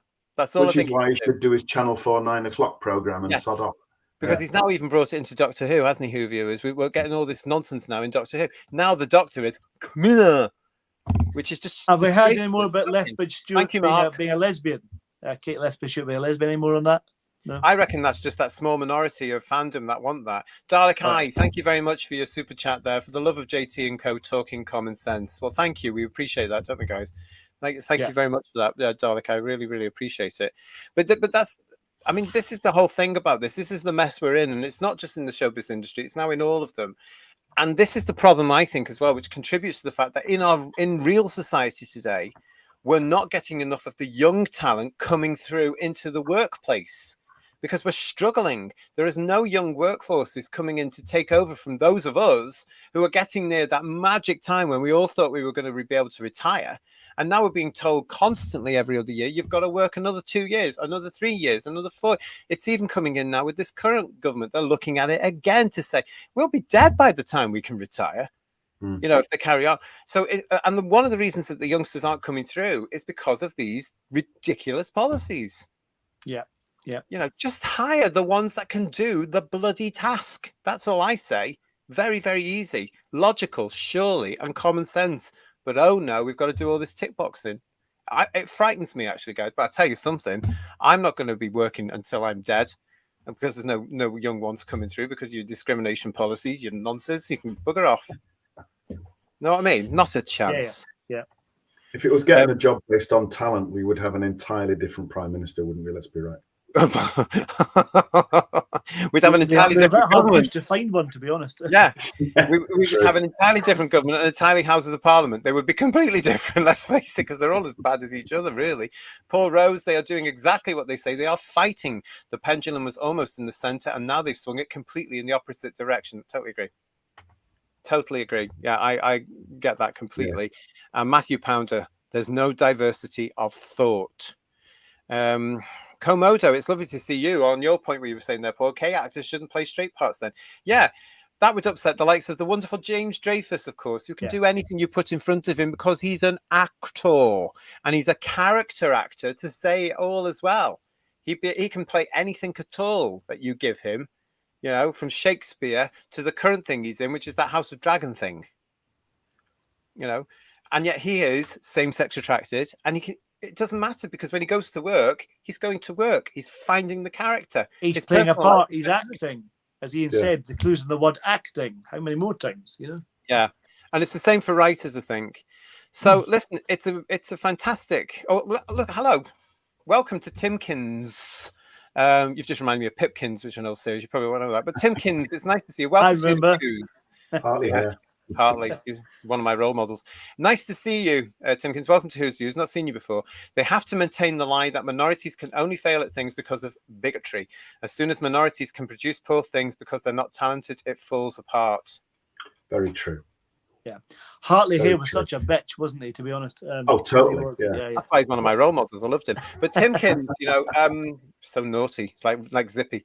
Timkins... Yeah, that's a great point. It's a great point. Sometimes I wonder as well, Timkins, these people that are suddenly now dictating everything in our lives, they've got the power. And I believe they know it. Because if you challenge any of them, they play all these mind games on you, don't they? To the point where you just think, oh, God, and you either get thrown into prison or you walk away. Part of me thinks they are terrified of losing that ability to have that power. Do you know what I'm saying, Timkins? That's where we're at. That's where we're at, and all this bending the knee, virtue signaling nonsense. Surely, guys, the bubble has to burst on that soon, and common sense has to come back. It will, because it always does. But I think the more they push it, and the longer it goes on, the more. I don't necessarily mean people getting hurt, but the more violent the swing back in the opposite direction will be. And we were like, again, something else we've talked about before, isn't it? Around the time of the 2000s, things, you know, for people that were gay and everything else, things had got to a reasonably good place, hadn't they, JT? People were accepted and people were able to live their lives, and it was just, nothing was perfect, but it was just like, you know, all right, great, carry on. Nobody cared, basically. Yeah, and now it's gone so far the other way that it will swing back again. But unfortunately, it won't swing back to where it was. It'll swing back quite in the opposite direction, quite a way, I think. And it'll take some time before it must be due a swing back by now. I do hope so. Oh, Paul, you know what? I hope so. But from my point of view, I don't see that happening. I really would hope so. I mean, I do see... I agree with you. I think it's on the way because we're seeing the British public especially waking up. And we're seeing more and more. We've just seen that over the last few weeks, haven't we? And then they've all been branded and they've been put back in their... How dare you come out of your houses and do this? You are this, this, and this. Shame, shame, shame. And they've gone home. That has to stop, you know, because they're not all utter nonsense. No. You know, there's a very valid democratic... The couple of people who allegedly looted Greggs and places like that are apart from them, but... Oh, listen, if you're outside the UK and you don't know what we're talking about here, there is so much going on in the United Kingdom right now, which is utter nonsense. We don't know where we're going to start. There's no... It would be an entire 4-hour show just for you to do a proper news show. It was a bit tenuous liberating the gingerbread men, to be fair. But, and Steele, what are you saying to us, my friend? YouTuber Andrew Gold. Yes, I know him. Ian has interviewed lots of really good people, including Jimmy Dreyfus. He was told that to have his work funded on the BBC, he, a straight white Jewish male, was not allowed in front of the camera. They want DEI hires front and center. I had heard that about Mr. Gold. I had heard that his project, his creation, he put it all together. He was ready to produce it and everything like that. And they said, oh, yeah, that's great. We'll have that. But by the way, you can't be on the camera. You have to be behind the scenes. We want this. Yes, I had heard that. Absolutely disgraceful. I hope he pulled the project. And Philip is saying to us here, JT, I agree. Even when RTD hires a writer, he usually gives them 2 or 3 constrictions. Cybermen, Victorian London, a hurricane, for example. So if RTD is still formulating the rough storyline, yeah, I know what you're saying there. Yeah, and that's unfair. I mean, we just talked about that actually happening in the 80s when we reviewed Warriors of the Deep this week. Well, poor old Johnny Byrne from John Nathan Turner said, we want the Silurians in this and the Sea Devils. And bless him. And Robert Holmes hated that, didn't he? That shopping list of things, didn't he? Yes, and that's what he had on the 6 Doctors, which became the 5 Doctors. That's confusing in itself. But you're absolutely right there. Graham is saying to us, Hartley Hare was so scary. I might do a show all about Hartley Hare one day. I want to be on that one. Can I be on that one, please? Can you imagine us explaining Hartley Hare to our American and Canadian friends? No. Well, if we do another Hammer movie, an actor called George Woodbridge, who played Indigo Pipkin, the man who ran the shop, he's a regular in the Hammer movies, so look out for him. Oh, is he? Yeah. How bizarre. How totally bizarre. How fabulous. We'll have to look out for that then. Definitely. Not to be mistaken with Pitkin, which was a character played by Norman Wisdom. Yeah, that's a very different character. Yeah, exactly. Thank you for your super chat, Mark Milford. Really appreciate it. The frightening part is how the message ideology copies the methods of the Cultural Revolution, raising the question: what is the final objective? Well, the final objective, as far as I'm concerned, is complete domination. You will think like us. You will do what you are told. You will say what you're told. We'll all be in grey suits. You will become like us. Exactly. That's it. Yeah. Yes. Sometimes I do see parallels from what we know as science fiction who viewers in the real world. Kip Pedler was right. It's here. We've got AI now. We've got communications like this one now from all of us simultaneously across the world. Science fiction has become science fact. And now we've got a lot of people in telling us how to think. That's all I'm saying. Well, listen, that was great chat, everybody. I hope you enjoyed that particular one. But yes, if you are interested in that, good luck to you. If you're young and you're watching the show and you're sitting there watching us and you're being very quiet, go for it anyway. If you want to try and break in, don't let anybody tell you you're no good or anything like that. If you believe you can write, yes, exactly. But if you can believe you can write, going. get it out there. just get it in there and try and get yourself an interview and let us know if you're successful. Good luck if you're there and you're going to do it. Goodness me, I'm so worried for some of these young people because a lot of them are absolutely fantastic. Right, we'll move on to our next story now. But before we do that, have you heard this week? I want to say a huge hello and congratulations to regular Who viewer Daryl Joyce, who on Thursday announced a lovely project. I'm very excited for him. Take a look at this.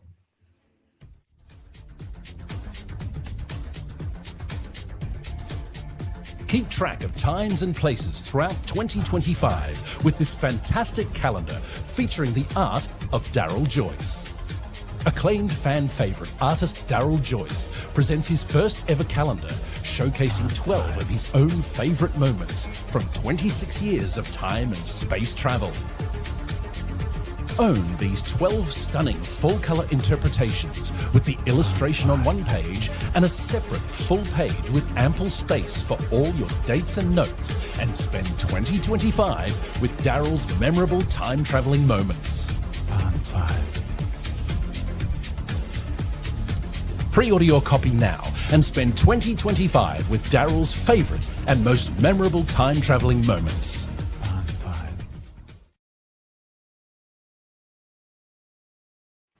So as you know, Daryl is a regular here on Who's Views. He's usually in the chat, chatting away, giving his opinion. So congratulations, Daryl. Well done. The calendar is available now. And watch out this week because he's coming on here. He's coming on to Who's Views in camera for a merchandise paradise. And we're going to be talking to him. So come and join us. Watch the channel. Make sure you subscribe. Ring that bell. Watch the show page. Watch our Facebook page. Watch our Instagram. We'll confirm later this week when he's going to be coming on, but you can come in and ask him about things. And he's given us a little taster of some of the art that's going to be in there. It looks fabulous. It really does. Isn't this fabulous? My favourite one's the one from The Chase. That looks superb, I have to say. I'm loving the police box and the Yeti next to it as well. Those two are just so evocative. I like the Scarrison. Yeah, it makes the Scarrison look really good. I was going to say the dinosaurs as well in the previous picture you had look superb as well. Yeah. Wow. We were talking about this ages ago, weren't we? Saying, come on, Daryl! Yeah. So he's gone and done it. So congratulations to Daryl for this. It's out there for you. We're getting some great comments into the chat as well. If you are interested in buying this, you can go to his Wake Me Up Before You Go page. Sorry, no. His Indiegogo page, which is here. Daryl Joyce's Moments in Time calendar. It's available to pre-order right now from that down there. I can't read this properly. It's Wake Me Up Before You Go. No, it's not. It's indiegogo.com/projects/Daryl-Joyce, Harold S-in-time-calendar-2025 / goodness me. Or you can go to the Wake Me Up Before You Go, Indiegogo.com, and put in Daryl Joyce calendar 2025 like I did, and it comes up. Or you might get a Wham album instead, perhaps. We'll see what happens. Nothing wrong with that either. Thank you. But there you go. So that's that. So again, just congratulations to Daryl for that. And watch out because he is coming to join us here for a Merchandise Paradise live show this week. Yay. I think I twisted his arm enough to say, come on and talk about it. But that was announced on Thursday. So isn't that fantastic? So what do you think about that, everybody in the chat? I'll be pre-ordering that, definitely, without a doubt. Gorgeous. Absolutely gorgeous. Probably the standout merchandise thing of the year, probably, or certainly up there. Just it's like past 5 years, probably. Like his book was last year. Yeah. He's here. I've just arrived in time, it seems, says Daryl. Perfect timing, yeah. Perfect timing, absolutely. Enspiel saying the Scarrison looks incredible. Julianne was saying lovely looking calendar, terrific artwork. That's great to hear. This is quality gear, bruv, says Timkins. Wow, that's amazing. It's outstanding. Marjorie is saying, look at this, Daryl. Beautiful pictures. Wonderful, wonderful, wonderful. Fab updating of the snowman, says Matthew Pounder. And Graham is also saying, look, his Scarrison in the book is absolutely amazing. John is saying that's effing awesome. And Stephen Braddock is saying, fantastic, going to pre-order that after this show. That's what I like to hear. Always being sensible, pre-order after the show. It's not going anywhere. Yes, go and get your copy there. Great artwork, Daryl, says Paul. That Yeti, says Graham. I love the Yeti, says Babette. Stunning, says Sean. Look at all this, Daryl. It's all for you there, mate. Looking fabulous, Daryl. Wonderful. Haven't bought a Who calendar for a good few years, but I'm defo getting this, says Philip Roy. So it's well-deserved praise, definitely. Yeah, it's Stella from Divining Dragon. Look at this. And I have to order it. Lots of that there for you, Daryl. Lots of the Who viewers here loving that, including Rob Alexander as well. Daryl's calendar looks superb. It's great work. He's a very talented artist, isn't it? And I know that when mine comes, we're going to be, throughout next year, we'll probably just say, this is the picture from Daryl's calendar this month, everybody. Wouldn't that be great? Richard is saying, Daryl, I shall be ordering a copy for me. Thank you. And it's good to see you. And the calendar rocks. Yeah. So I will, he's going to be here this week. So watch out, as I say, we're going to be chatting to him live on the show. And I'm going to be twisting his arm because he did say I might be able to get some exclusives.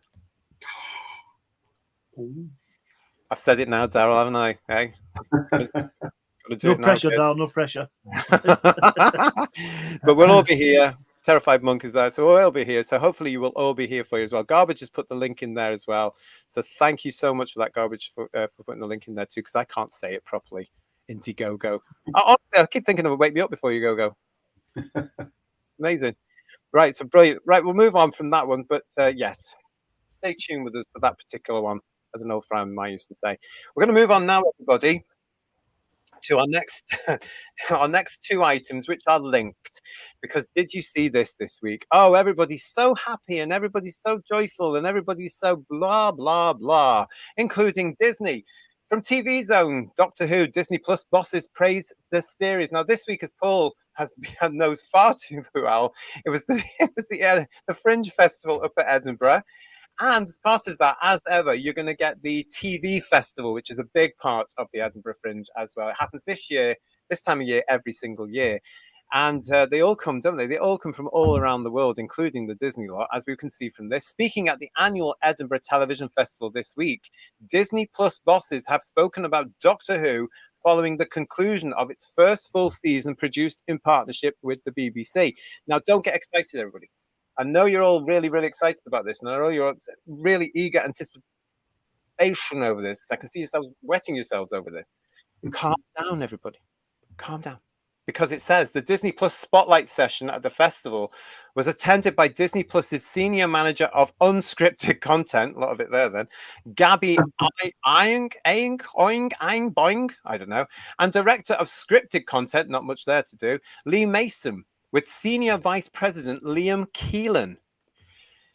Responding to a question from TV Zone, behave yourself, Paul. Responding to a question from TV Zone, Senior Vice President Liam Keelan said, Doctor Who is a fabulous series. Obviously, in the UK, it's fully BBC, rightly so. We take the rest of the world rights, but really, really happy to have it. I think just, the quirkiness of it, the fact that it's in that sci-fi world. And when you think about what Disney offers in other regards, I think it feels like a really good fit to me. I mean, it's great to have it.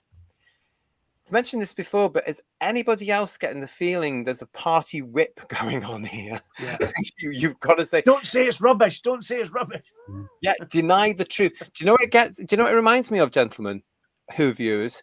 This whole thing where they're all coming out with the same thing reminds me of do you know what I'm saying? Yes, exactly. Yes. So I'm glad you're happy. I'm happy you're glad. I'm happy you're glad. That's what it's that complete sort of Helen A style. I'm denying everything because I want everything to be perfect. I want everybody to be happy. And even though we've got millions of people dissenting, no, they will be happy, for heaven's sake, Yeah. This is not the show you're looking for. That's a bit like that.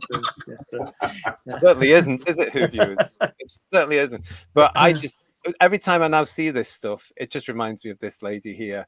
And I just can't get her out of my head. Oh, it's a song. We've got all that. But look, this carried on. at the same event up at the Fringe here in over in Edinburgh, with the BBC bosses praising the series, season 2, and Disney deal. Ooh, yes, because they're all on about it as well. Look at this. Speaking at the annual Edinburgh TV Festival this week, BBC bosses have spoken about Doctor Who following the conclusion of its first full season produced in partnership with Disney Plus. Speaking at the BBC Spotlight session at the festival and responding to a question from TV Zone, well done TV Zone, BBC Chief Content Officer Charlotte Moore said Doctor Who has done so well for young audiences. We were just delighted. It's been actually part of iPlayer's growth for younger audiences. How do they know? All 3 of them. Yeah. How did you know? Well, I'll ask you this again in a minute. How did you know? Phenomenal. We have just announced a new spin-off show, The War Between the Land and the Sea, which is very exciting. We're very excited about season 2, which Lindsay and I have been watching, and it's going to be fantastic. Look, it's been a great collaboration and we're really enjoying it. It is a great ride to be on. Also this week, responding to a question from TV Zone, Senior Vice President of Disney Plus, Liam Kim, said, it's a fabulous series. Obviously, that's the bit we just read out. But look at this bit here. We're very excited about season 2, which is what Lindsay and I have been watching, and it's going to be fantastic. Look, it's been a great collaboration and we're really enjoying it. It's a great ride to be on. Get the feeling? Do you get the feeling? Yeah, definitely. Twist my arm. Yeah. So what to make of that then? Yeah, it does seem like they've been brainwashed to have a party line and just keep saying. I mean, the thing is, there's nothing new in this either. We know they've got a series 2. They've already committed to that. So it's going to be more of the same. So it's going to be rubbish. Absolute rubbish. It's just like saying something without actually saying something, isn't it? They want to be all gushy, but they're saying how happy. They're basically saying they're happy with the most catastrophic ratings that the series has ever had in 61 years. They're saying they're happy with that. That's an achievement. I mean, anybody with half a brain cell is going to know that that's just absolute bull. Who'd be happy at failure? And they can't argue that it wasn't a failure, because it absolutely was. But delusional. And like I said, if it's going to be exactly the same as what we already had for season 2, it's going to get worse. Yeah. Yeah. Well, not according to them, because they're watching it now. They're watching it now, for heaven's sake, and they say it's brilliant, don't they, Sean? Yes, it just gets better and better. Jack is with us. Hello, Jack. It is lovely to see you. BBC praise series 2, good for them. Yeah, and yet the only people that it's all of us here on Who's Views that are the real critics of this show, aren't we? If it's good, we will say so when we watch the next pilot of the series. Where we will. If it's not going to be, because it's come I've out. said so many times I really want to like this, but I despair. I really do. Yeah. Timkins, I hear the Disney chap tossing his word salad in front of everyone. That's all. Yeah. Tossing some kind of salad, definitely. He couldn't help it. I'm sorry, he's from Yorkshire. Yeah. Terrified Monk is That's saying low-hanging fruit there, Ian. I have to say. I know. But sometimes you've just got to, haven't you? You have to grab it while you can. Yeah. Terrified no Monk. apologies. They got their message out. It was a great success to them. And by God, Terrified Monk, they are sticking to that, aren't they? Even though it's had the lowest ratings, as we've shown on this show, headlines here on Who's Views, ever for Doctor Who. It's in the gutter with the British public not caring. They're in complete denial, these people. Honest to goodness, somebody needs to give them very strong coffee and a damp edition of the Radio Times to slap them on the bottoms with. Because they are a bit kinky, these people, aren't they? They may enjoy that too much. That's what Allegedly. I mean. Allegedly. Yeah, allegedly. Everything's alleged. Everything's alleged. The whole show's alleged. The Peter Beckman fans say there's nothing wrong with Imposter Who. You just hate change and are istophobes. We have the most discontent ever. That's a good point, Peter, I have to say. Well said. Yeah. He's acting. Is he being paid by them, do you think? Is he getting a BBC studio? Possibly, yeah. Looking suspicious, Tell us how much I could do with a few quid myself. Yeah. And this classic line from Peter as well: pay no attention to the man behind the curtain. From The Wizard of Oz. Wonderful. The BBC like blowing their own trumpet, says Richard. It's a gift. The problem is right now they have no right to. They have no right to, because they keep stumbling. Only this week we've had another one. they keep stumbling from hypocritical problem to hypocritical problem, you know. And we've just had another one, which is ridiculous as well, where they acted so quickly. The one show, that's all I'm saying, is produced by BBC Studios. Not the BBC, but by BBC Studios. Look what they did that quickly, because they're so... Oh, my God, there's another thing. Act quickly before the press get hold. Shocking. Shocking, shocking, shocking. I don't know the full stories, because I can't really go on it, but I don't know. It just seemed a little bit of a reaction to that thing. There has been suggestion that whole thing with this particular person who's was also at one point seen possibly as a new front runner for Match of the Day. Yes. That they've acted like that to take some of the spotlight away from any negative press before Strictly starts again. That's it, because it's up and running now. We know who the cast of the next series is, isn't it? It's its 20th anniversary season. And I love the fact that the Strictly fans, who are worse than all of us, by the way, in Doctor Who circles and science fiction circles, they're going, this is the 20th year, and we don't know any of them. They could have splashed some money out, couldn't they, really? Well, it's funny. It's always like celebrities Big Brother, when they have that, and they have a celebrity, and like, don't you have to be famous to be a celebrity? How does that work? I mean, define a celebrity to me today. To me, a celebrity is still someone like Lauren Bacall. Yeah. Do you know? Spencer Tracy, something like that. Yeah. Not Jordan. Yeah. Not Jordan. Barbara Streisand, who's still with us, thankfully. But, you know, the untouchable. That's a celeb. You know, all those people. These people you could see in Tesco or Safeway, or more likely Greggs. Yeah. You know what I mean? Please. I couldn't be bothered. Ignore reality. Reality doesn't matter. It's what we think matters. Sean Cryer is allegedly claiming that these people do. And Dalek I, same old, same old. To misquote Mandy Rice Davis, well, they would say that, wouldn't they? Says Philip Rowe. Oh, it's brilliant. Divine and Dragon, can anyone say gaslighting? And Marjorie is saying to us here, they are being held at gunpoint to say all this crap, but by whom? Because they're the people that are actually investing in it. They're the people that are producing it. So by whom is going to be doing that, if that's the case, Marjorie? There's a story in here somewhere, isn't there? There's a plot line, possibly, Marjorie. We should get together and write a series, which will never get produced because we don't have enough DEI in it. But it's interesting, isn't it? I don't know. What else we got here in the chat for you? I'll just continue to play the harmonica whilst they say they're happy. Hail Helen A, says Legion of James. Mr. Rose is saying, basically, I need my job and I'm willing to say literally anything I'm told to keep it. What do you think of that one? Integrity goes out of the window, doesn't it, really? Yeah. If you're prepared to just toe the party line in the face of glaring evidence to the contrary, then you've sold out. Sell your soul for a few quid. Yeah. I like this one from Timkins. Now I just hear the Danger Mouse theme. He's amazing. He's fantastic. Wherever there are ratings, he'll be there. So funny. Shooty Gatwa. Sorry. No, copyright strike. Sorry. Are we excited for the Sea Devil, said George? No, not really. We're not really, are we? We're not really excited about this. Thank you, George. Nice to see you. And we've also got here Stephen Braddock saying the BBC statement is totally delusional and it's in total denial. Yep. There's another thing I want to ask you about, panel.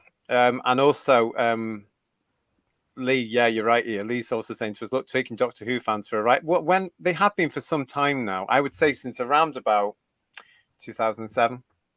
Yeah. But to be very honest, it's not. We weren't. We're not treated the way we used to be, which was sort of a healthy space between us all. Between the production office and all of us. But I want to ask you a bit more about that bit there. Thank you, Jack, for your comment. But let's look at this bit again, if I can find it in my bits and pieces here. Let me just find the slides. Hang on. It's this bit here. Charlotte Moore, who's the BBC Chief Content Officer, says this.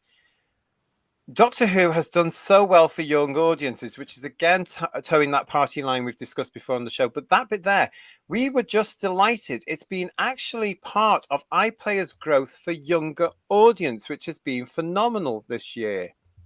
How do they know? Because the iPlayer doesn't tell you or ask you what age you are. Yeah. It's called cooking the books again. Creative accountancy, Anyone in the chat? It's a good point. iPlayer just asks you if you've got a TV license. It doesn't ask you where in the country you are, what age you are, what DEI demographic you are, what your sexuality is, what your gender is, what personal pronoun you want to. It doesn't. All that crap doesn't. So how do they know that young people have been watching this via the iPlayer? Or are these people who are now thinking they're older and therefore not in tune and down with the kids, are they just assuming that because it's on the internet, because it's on a platform, that only young people tune into the iPlayer? They're probably going and taking a sample of, they do really ridiculous numbers, don't they? So they've probably got a sample of 203 people, and they've extrapolated the results and made assumptions from that. But probably that sample of 203 people has probably been done at a primary school. I don't know. So what kind of sample is that? A poo sample, Ian? What I don't understand.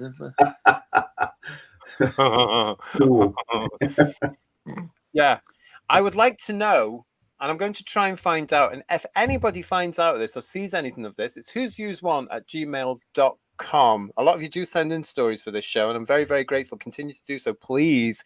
But if you find out anything, because I want to know, where's their research coming from? How do they know that young people have been tuning into the iPlayer? And again, I'm going to say it. How can they possibly know it's different people tuning into the iPlayer and not just the same minority of youngsters that are watching their social media and defending this stuff to the last possible moment, watching it over and over and over and over and over again, which I think it is, because it's definitely not the British public and it's definitely not all of fandom. We're not going back to the iPlayer to watch this. Once is quite enough, thank you, if you're intelligent, but that's the question.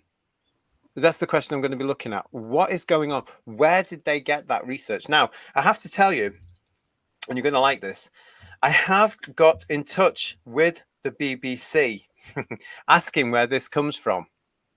And I did hope to have some sort of response back for today. And I haven't had anything. So let's see if they get back in touch for my response for next week, shall we? Let's see if they do that. It would be, because I just thought they would be able to say, oh, it comes from this and this and this and this. So I followed the procedures and I followed the email I was given. Nothing has come back yet. This is so typical of the BBC, though, isn't it? It's not a surprise. I'm still waiting for a blooming response from that query I made in February on the 15th. I was going to say, yeah. I mean, I put money you won't get a response at all. No, not at all. Not a chance. Not a chance. Let's see. Let's see. If they do, they do. If they don't. Thing is, nowadays, if they're putting out false information online about this, that's about 5 years in prison, isn't it? Yeah. Oh, is it? Is it really? Yeah, but they're on the right side. Yeah, that's the thing. It won't apply to them, will it? No, it won't apply to them. As already they've proven in terms of their staffing, how they employ, how they get their staff. I won't mention any names, but recent activities at the BBC, including you know who and you know who. I think they're a bunch of crooks, allegedly, aren't they? Yeah. Oh yeah, allegedly, yeah. Richard was pointing out there that in the actual article I put up there were typo errors. I think that's down to possibly TV Zone allegedly putting that through there. I'm sure that these people, I'm not sure, but I'm suggesting that these people can actually speak English. Not sure about it at all. What are you saying to us, Stephen? I hope your hand's okay. Creative accounting by the BBC, cause how would you have that information? Exactly. Yeah. This is my point. Exactly. I don't get it. But you just have to look at all the stuff and ratings we've done that Bedweir did for us, which was fantastic. All that stuff, and you can see that it's all fiction, isn't it? You know? Oh, totally, it is. Totally. Yeah. I mean, they even introduced the 28-day rating to justify all this nonsense, and that's the one they'll peddle out. I mean, I wonder how many ratings or what the ratings figure is as of today for the church on Ruby Road. 1 billion, probably. Still counting, yeah. At least 1 billion. Only young people can use computery things, says Richard. That's what I think sometimes these people will think about. Oh, you're not going to get somebody who's 50 plus going to the iPlayer. How wrong they are. How wrong they are.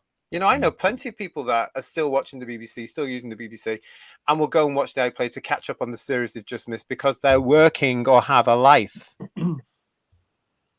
Unlike some people in terms of computers, for me, if it goes wrong, I just turn it on and off. That's what I do. That was every time. Yeah. Peter Venkman is saying it's probably iPhone or Apple owners, but that doesn't mean that they're kids and young people, does it? You know, it doesn't mean that, Peter, at all, does it? You know, if they're assuming that, then they're totally wrong to do that as well. A phenomenon would be more accurate, and says Mike Disney, an occurrence, circumstance, or fact that is perceptible by the senses. Thank you for that. I like that one. That's really good. Thank you so much. Paul Rose is saying, has anyone else now got an image of Terry Scott as Penfold going, cool, RTD in their head? That's like Penfold's in a Carry On film, though, I think, you know what I mean? Yeah. Played by Sid James, you know. It's like... Komodo is saying to us, they know by other data collection, Facebook, iPhone, etc. maybe. No, there's no way. The BBC is never, ever, ever in any of anybody's wildest dream going to link themselves professionally to Facebook. That's never going to happen because that's Meta, and they are not on the same level at all when it comes to politics. And when it comes to the iPhone, it's not going to work. It's not how the BBC works, Komodo. The iPlayer, there is no way you can check what age the viewer is who's accessing your. There's no way. So they are allegedly giving out this. And again, it's time the party line, because we've had this propaganda over the last few shows where we've come back. RTD has said it, Julie Gardner has said it, Jane Tranter has said it. I'm sure Phil Collinson must have said it by now. And now we've got the control and the commissioning of the BBC saying the same. It's the party line. That's all it is, to justify, oh, well, the millions and millions and millions of people aren't watching it, but the young ones are. Well, I'll tell you what, then put it on CBBC at 5 o'clock in the afternoon rather than BBC One on a Saturday night prime time. Because if the Great British public aren't watching it and you want a particular audience, which you say are under, put it on Kids TV on the Kids channel and let's see how it does there. Shall we? There's my challenge. Yeah. That would sort it out. We'd know for sure then, wouldn't we? Talons of Wayne Yang, lovely to see you. Do Parrot Analytics differentiate between online platforms? TopTick is mainly Gen Z, for example. No idea. Do Parrot Analytics differentiate? No idea. I do know that the BBC isn't going to get involved with that sort of stuff. Okay, they have the social media platforms, but they're never going to link up data from iPlayer because they can't. It's not set up that way. You know, it's not set up that way at all. Interesting. I thought that would garbage. What are you saying to us? They are aiming for a young audience and telling us it's a young audience watching with no evidence. It's gaslighting going on right there. Yeah. And Mark Milford is saying they don't know, but Disney branded TV is directed for younger and family viewing in America. Oh, I'm concerned it's aimed at family viewing. That's interesting. Yeah, with some of the messages coming through. Do you reckon that's it, Mark? Do you reckon that the BBC are determined to say, oh, the young people in Britain like it as well, because that's who Disney branded TV is for? So what is the demographic of the age group again that they're saying that's done well? Can you remember off the top of your head? No, they didn't give the actual age. They just said young people. Now, what is a young person? To me, a 29-year-old is a young person, and they're certainly not going to watch Doctor Who. Yeah. You know, to me at this age now, 32 is a young person. I'd like to ask a random person on the street if you watch Doctor Who, if you're like 17, 18, they'll say, no, what's Doctor Who, probably, you know? Yeah. Matthew Pounder is suggesting that we could look at freedom of information. I've tried that before with the BBC, as has Problem Being, the legend that is Problem Being, and he's got a story to tell. I'll have to get him back on the show at some point so he can tell us all about that. We do another chit chat with him or something. And what else we got here? The BBC remove comments and don't respond. Paul Richards, that's true. It's the BBC bots at it again. Yeah. Yes. Yeah. Yes. Yeah, it's absolutely right. And Komodo is reminding us that they made up the detective vans. True. It's absolutely true. But this is nonsense, isn't it? This whole thing that they're coming out at Edinburgh of all places here. Look at us. Oh, we're fabulous. We're all happy. We're so excited. Everything's fine. You lot over there moaning about this. You millions of people over there all around the world. La la la la la la la la la la. Oh, look, sand. Do you know what I'm saying? Yeah. Awful. What's this from Philip? The BBC get it in their mythical AAI figures that they won't release. Oh, that's a good point. We never had them, did we? That's right. Yeah. Oh. And Stephen's saying to us, yes, JT, there are definitely some young people online boasting they've watched the new series episodes 50 to 60 times each, because I've seen that. We've had that for years now. That happened with the Whittaker series, wasn't it? They were so justified. God, their brains must be mush by now, surely. Of course they are. Yeah, probably much to start with, really, weren't they? In order to do that. Yeah. And this is a very bad point from Komodo. Social engineering is alive and thriving, and it's frightening, isn't it? Democracy is being replaced by propaganda. By propaganda. And if you don't think the way we tell you to think, you're an istophobe or not. And they're terrified of that for some bizarre reason. They're terrified that they won't be accepted. You know, and that's the whole point of democracy, is to agree to disagree. You don't have to be accepted by everybody. Tell them to bugger off. No, I just don't get it. It's absolutely ridiculous. Lee is saying to us, Doctor Who has lost a generation of fans. You'll never get them saying that. You'll never get them saying that. And the Lady of Traken is with us. When you register for a BBC account, you have to provide a date of birth and email address. Is that right? That's news to me. Yeah. If you want to, you log into a BBC account via an email address, but there's no age verification. They don't ask for documentation, because the standard documentation for age verification would be a driving license, maybe, or something like that. But no, email address, because you've got to click on the link that they then send to that email address. But it could be anything. It could be Gmail. I mean, it's the same with. No, it's the same with most social media platforms. You've got to be 30. I think somebody said it in the chat as well. You've got to be 13 years of age minimum to sign up to a social media platform like Facebook. But you know, you get 9, 10-year-olds on there, and all the time. There's no real checking that goes into that. If somebody reports an account on Facebook as being a fake, and it gets taken down, and it's not fake, for example, the person whose account has been taken down has to provide some documentary evidence that they are a real person. That's generally in the form of a driving license or a passport or something like that. That's quite common. And on Facebook business pages, you've got to do that for obvious reasons, because there's legalities in there. But I mean, apart from that, you could be any age and set up an account on social media or with the BBC without any. I mean, the other thing about this as well, the way the TV license works is you have to buy a television to trigger you having to have a TV license. Kids can't afford to buy televisions. So therefore, it has to be the adults of the house, usually the parents. That's how it works. So you buy your television for wherever you're buying it. Then you have to go off and trot off and sign for your TV license. We all did it when we bought our first televisions, didn't we? You got your television and you got your TV license and you started paying. That's the way it works. I think they ask you date of birth on a TV license application. Yeah, but it's going to be an adult. It's going to be an adult, isn't it? So it's going to be anything from the 50s onwards. Really, let's face it now, you know, maybe the 40s in some circumstances, but they will all have their TV and stuff like that. So, yeah, but there's going to be an adult that's buying the television. It's not going to be a 17 or below buying a television, because they're too expensive. They can't even afford to live in their rents. So that's not going to be where they're going to get their data from at all. No, that's not it. I think personally, allegedly, I think they're making it up to make themselves look good. It's been successful, not with the masses, but with the minority. And that's why I always say, right, well, get it off BBC One and get it onto CBBC where it should be. And let's have a look at the real figures, shall we? Let's have a look. Thanks for that, Lady of Traken. And we've got Julianne Goodwin saying to us here as well, we still haven't seen the AI scores for the last series. Something tells me we're not going to either. As disclosed recently, Paul's telling us, Paul Rose here, the BBC think the audience are the great unwashed. They think we're all stupid. Yes, they do. They do. And that's why they think their programming is more superior, you know, and they're aiming it at basically the champagne drinking Islington lot, you know, rather than the masses. It's just ridiculous what the output is. Absolutely nuts. But they do think that as well. It's I think they just want the masses to pay for it. Yeah. Well, they're not anymore.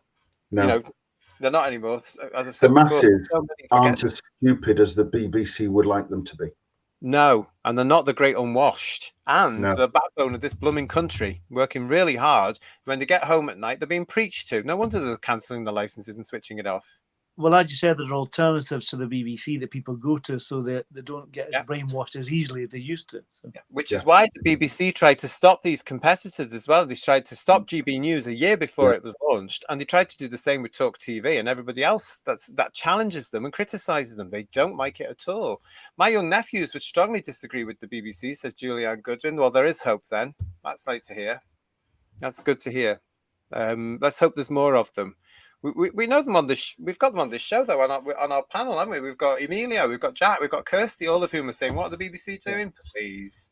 Yeah, I think it's really sad that they have lost an audience and they won't build on that. And then, and basically the content of Doctor Who is not very good. And I think that's the problem. They're not engaging with anybody, and it's going to be completely lost. And I'll never get back to the way it used to be.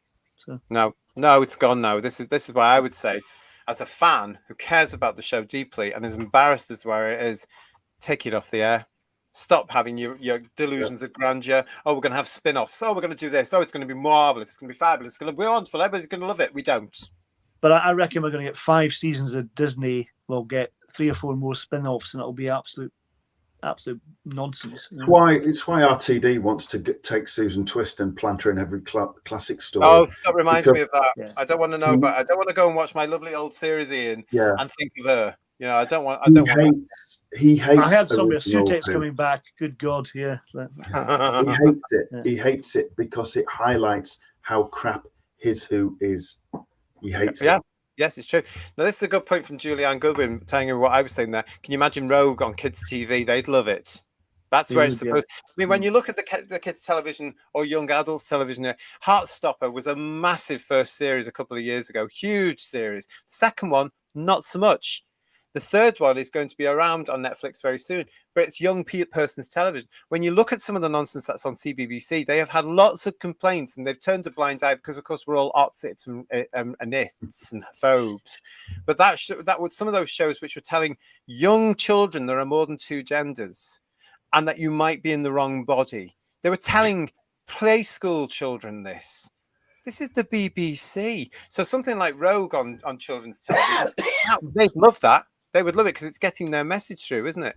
JT says, Mike, thank you, Mike. The BBC could conceivably collate iPlayer stats from other programs watched in that session, i.e. children's shows. No, I'm not convinced on that one either, because if the iPlayer is being used by a family, again, the iPlayer isn't set up like that. The iPlayer was never set up to be like a channel. The iPlayer was set up just to house television shows and some radio shows in case you missed it. Yeah. Let's be very basic about this. That's what it was basic for. Catch-up TV. Yeah. Yes. Very, very basic. It's not. It hasn't been set up as a channel, Mike, at all, and it's not. No, I don't think they could do that personally. I don't think it's set up to do that. The perfect place for current Doctor Who is BBC 3, says Raymond Williams. Yes, with that bloody awful old Crone's Drag Race. You could put Drag Race on first and then Doctor Who on. That would probably boost its ratings, wouldn't it? He'll be the next same people in both, wouldn't it? Yeah, absolutely. Here's Matt reminding us that I'm younger than 29. I hate the current Doctor Who. Oh, yes, Matt, we know. Don't you worry. Good for you. Good for you. And we're always glad to hear what you want to say about it. Our brainwashing is working. That's really good. Yeah, we're the other side. We're the other side. Lady of Charlton is still saying anyone under the 13 has to provide a date of birth and a username. 13 to 17 date of birth and email, and over 18. I've not had this when I've looked at the iPlayer on my family's televisions. It just says, have you got a TV license? Yes, bang, there you're into it. Yeah. So where is that coming from, Lady of Charlton? Yeah, there's no resistance to get onto it at all, is there, really? Yeah. Where are you looking, Lady of Charlton? Because it's certainly not on the iPlayer. You just have to press the yes button and you're in. So where are you looking? Because, as I say, the TV license, you cannot get a TV license if you're under the age of the ability to buy a television. Sometimes when you sign up, and I think this is ITV and Channel 4 and probably Channel 5 as well, when you first sign up, they will send a code, or you have to log in to the mobile app for that channel. and you have to verify a number, a bit like two-factor authentication. So it'll show up a number like 63, and you have to put, or whatever this number is on the screen, you have to match it in, and then it recognizes it's you and lets you in. But that's about the sum of it, really. Fair enough. Hello to Martin Brown, who's saying hello to us from New York City. Nice to see you, Martin. Hope everything is fine over there in the city that never sleeps. And I hope you are well. Good to see you. Thanks for joining us here on Who's Views. I get thrilled when I see this. Somebody from Japan watching us, somebody from Australia watching us, somebody from New York. I think, oh my God, fantastic, isn't it? It's lovely. Tyler Durden Smile is saying to us here, there's a third-party company called Statista that does some data gathering and surveys on iPlayer usage. Now, is that the one that's owned by the BBC? Because one of them, Probably. at least, is owned by the BBC, isn't it? So therefore, will actually follow the guidelines as given to them by their managers. Am I right on that one, Tyler, or is it somebody else? Remind me, because I don't know. Or is that sent? Oh, I don't know, but there is one there. They can assume the viewer's age by what they view, says Komodo. That's a bit. Oh, I don't believe in that. If I watch Blue Peter, are they going to assume I'm 13? Well, I love Sarah Jane Adventures, and I'm too old to watch that really, but I love it. But I'm not 13, not 12, not 10. I still love the bloody clangers. So do What I. was that? Yeah. I'm a big fan of Trumpton as well. I like Trumpton. Yeah, Magic Roundabout. Yeah. You know? But it's not just Doctor Who that we've got to remember here. It's the whole of the BBC's output. So who's watching the news channel, the news part of the iPlayer? How, are they going to assume that's over the age of 16? Because it won't be, because there will be young people trying. Well, we know that because we see them screaming on the internet, the world's going to end, don't we? You know. You can't assume anything. It makes an ass out of you and me. That's how that works. Yeah, you can't. You can't. Yeah, you just can't. You just simply cannot assume anything in this world now. Although people do all the time, do they? Dalek Eye is saying to us, I remember when as a child, my mates and I could not watch ITV as it was deemed for working class poorer people. Yeah, I remember that as well. We were a BBC family as well, Dalek Eye. Yeah. There was a certain snobbish around. It was a guilty pleasure watching things like Tiswas and Wurzel Gummidge. And Magpie and things like that. Oh, I never watched that. Oh, please. No, it's fine. No. Actually, on Magpie, they did this thing on it. They'd have like a charity thing, and they go around the studio, and there's a line where the I do remember that. Going to the total of what they'd raised for charity. It was fantastic. Yeah. It was a complete rip off of Blue Peter, though. Even yeah, that well, it was. thing. Without a doubt. Everything. I think they've subsequently admitted that, haven't they? Yeah, I think they have. Yeah. Well, they have. Yeah, everything that Blue Peter did, Magpie would do a few weeks later. I know that feeling. Anyway, we've got Graham here saying, my cousin is watching every episode of Doctor Who on iPlayer. He's nearly finished Hartnell's second season and is loving it. I was flicking through some of the stuff on iPlayer, and I watched some of Reign of Terror, and the quality of that is incredibly bad.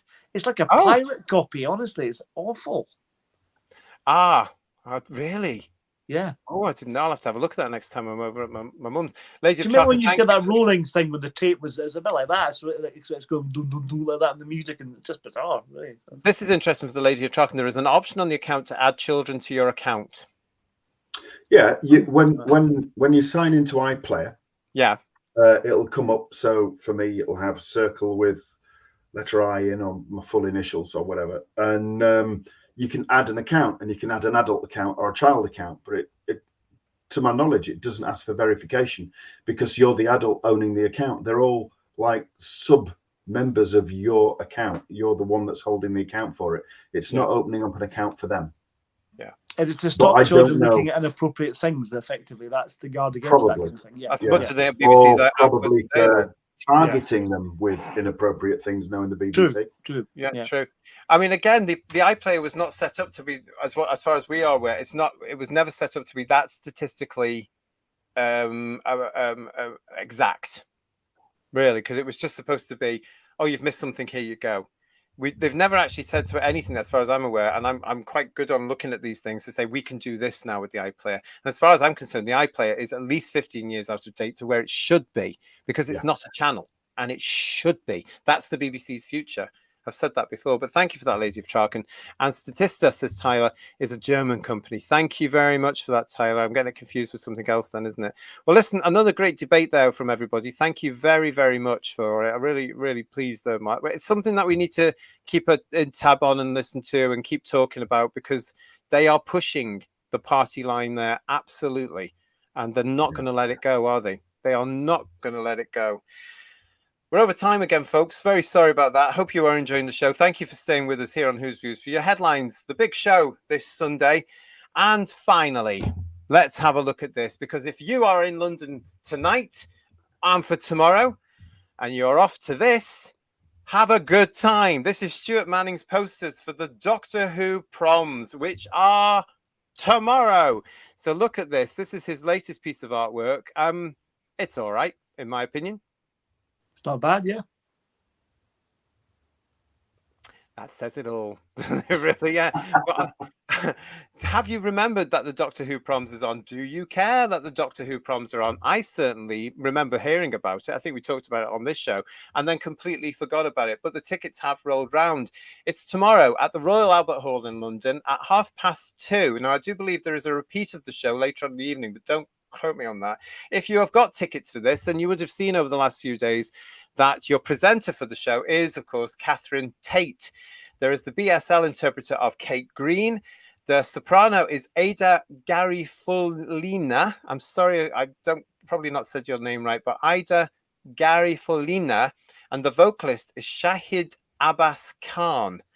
Another vocalist is Holly Buhagiar.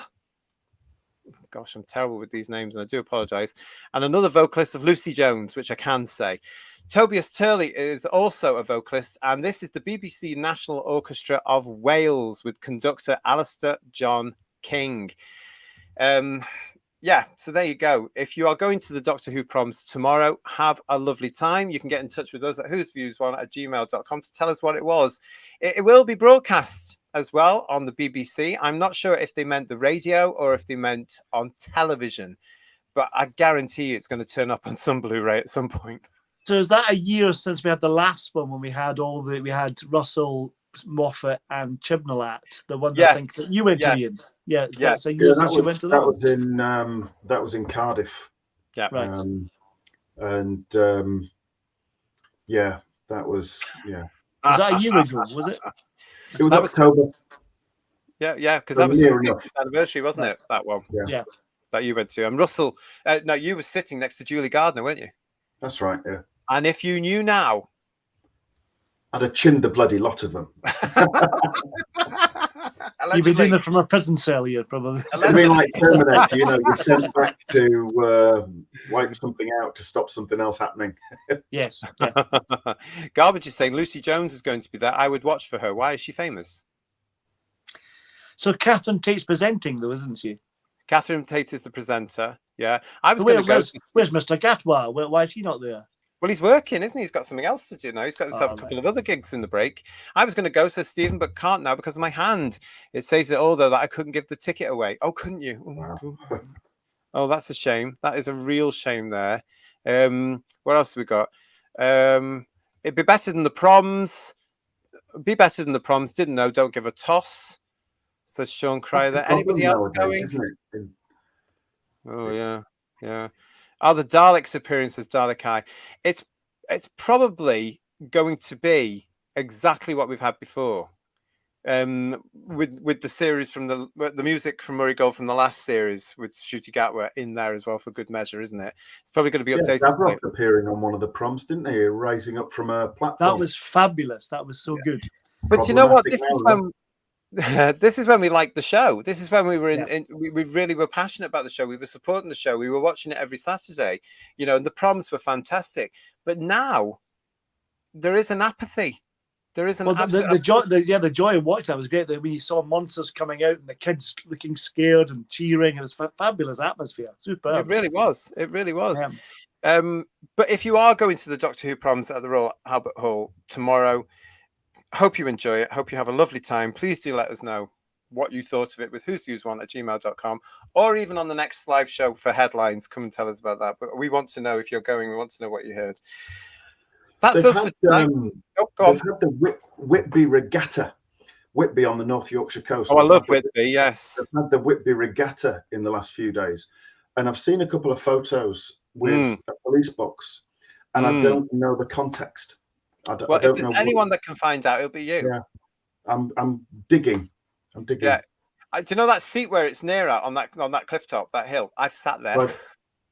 Oh, by the Whalebone Arch. Yeah, I've sat there and looked at that wonderful view, thinking this is where Dracula came on shore. Yeah, that's where Whitby is. It's I love Whitby. Great fish and chips. I love that part of the world. It's absolutely fantastic. If there's anywhere, yeah, Julia Goodwin saying I love Whitby as well. Do you know what? That'd be a great location when we had proper Doctor Who. You know, that would have been a good thing to do. But anyway, there we go. Whitby is beautiful, says Richard Brooks. It really is. It's fantastic. I loved visiting there. Yeah. Well, listen, thank you very much for joining. Thank you all for your comments. You've got 2 shows from us today. You've got this one, Headlines, with Paul and Third Doctor Ian. And then you've got our Merchandise Paradise that we did earlier with Jodie and Bedouin and our special guest, Richard Ashton, to go and see over the next few days, where we celebrated the release of Blake 7, which is on its way to Blu-ray this November, on the 11th of November. So Third Doctor Ian and to Paul, thank you as ever for joining this evening. Thank you so much, and I hope you enjoyed this show. Welcome. I will be seeing you both again this week for our review of The Hungry Earth on Wednesday, 8 o'clock UK time here on Who's Views. Come back and join that. You've got a couple of days to go and watch that episode. Will do. Look forward to it. Look forward to that. Until we see you next time here on Who's Views. Ta-ra then. Ta-ra, everyone. Bye-bye.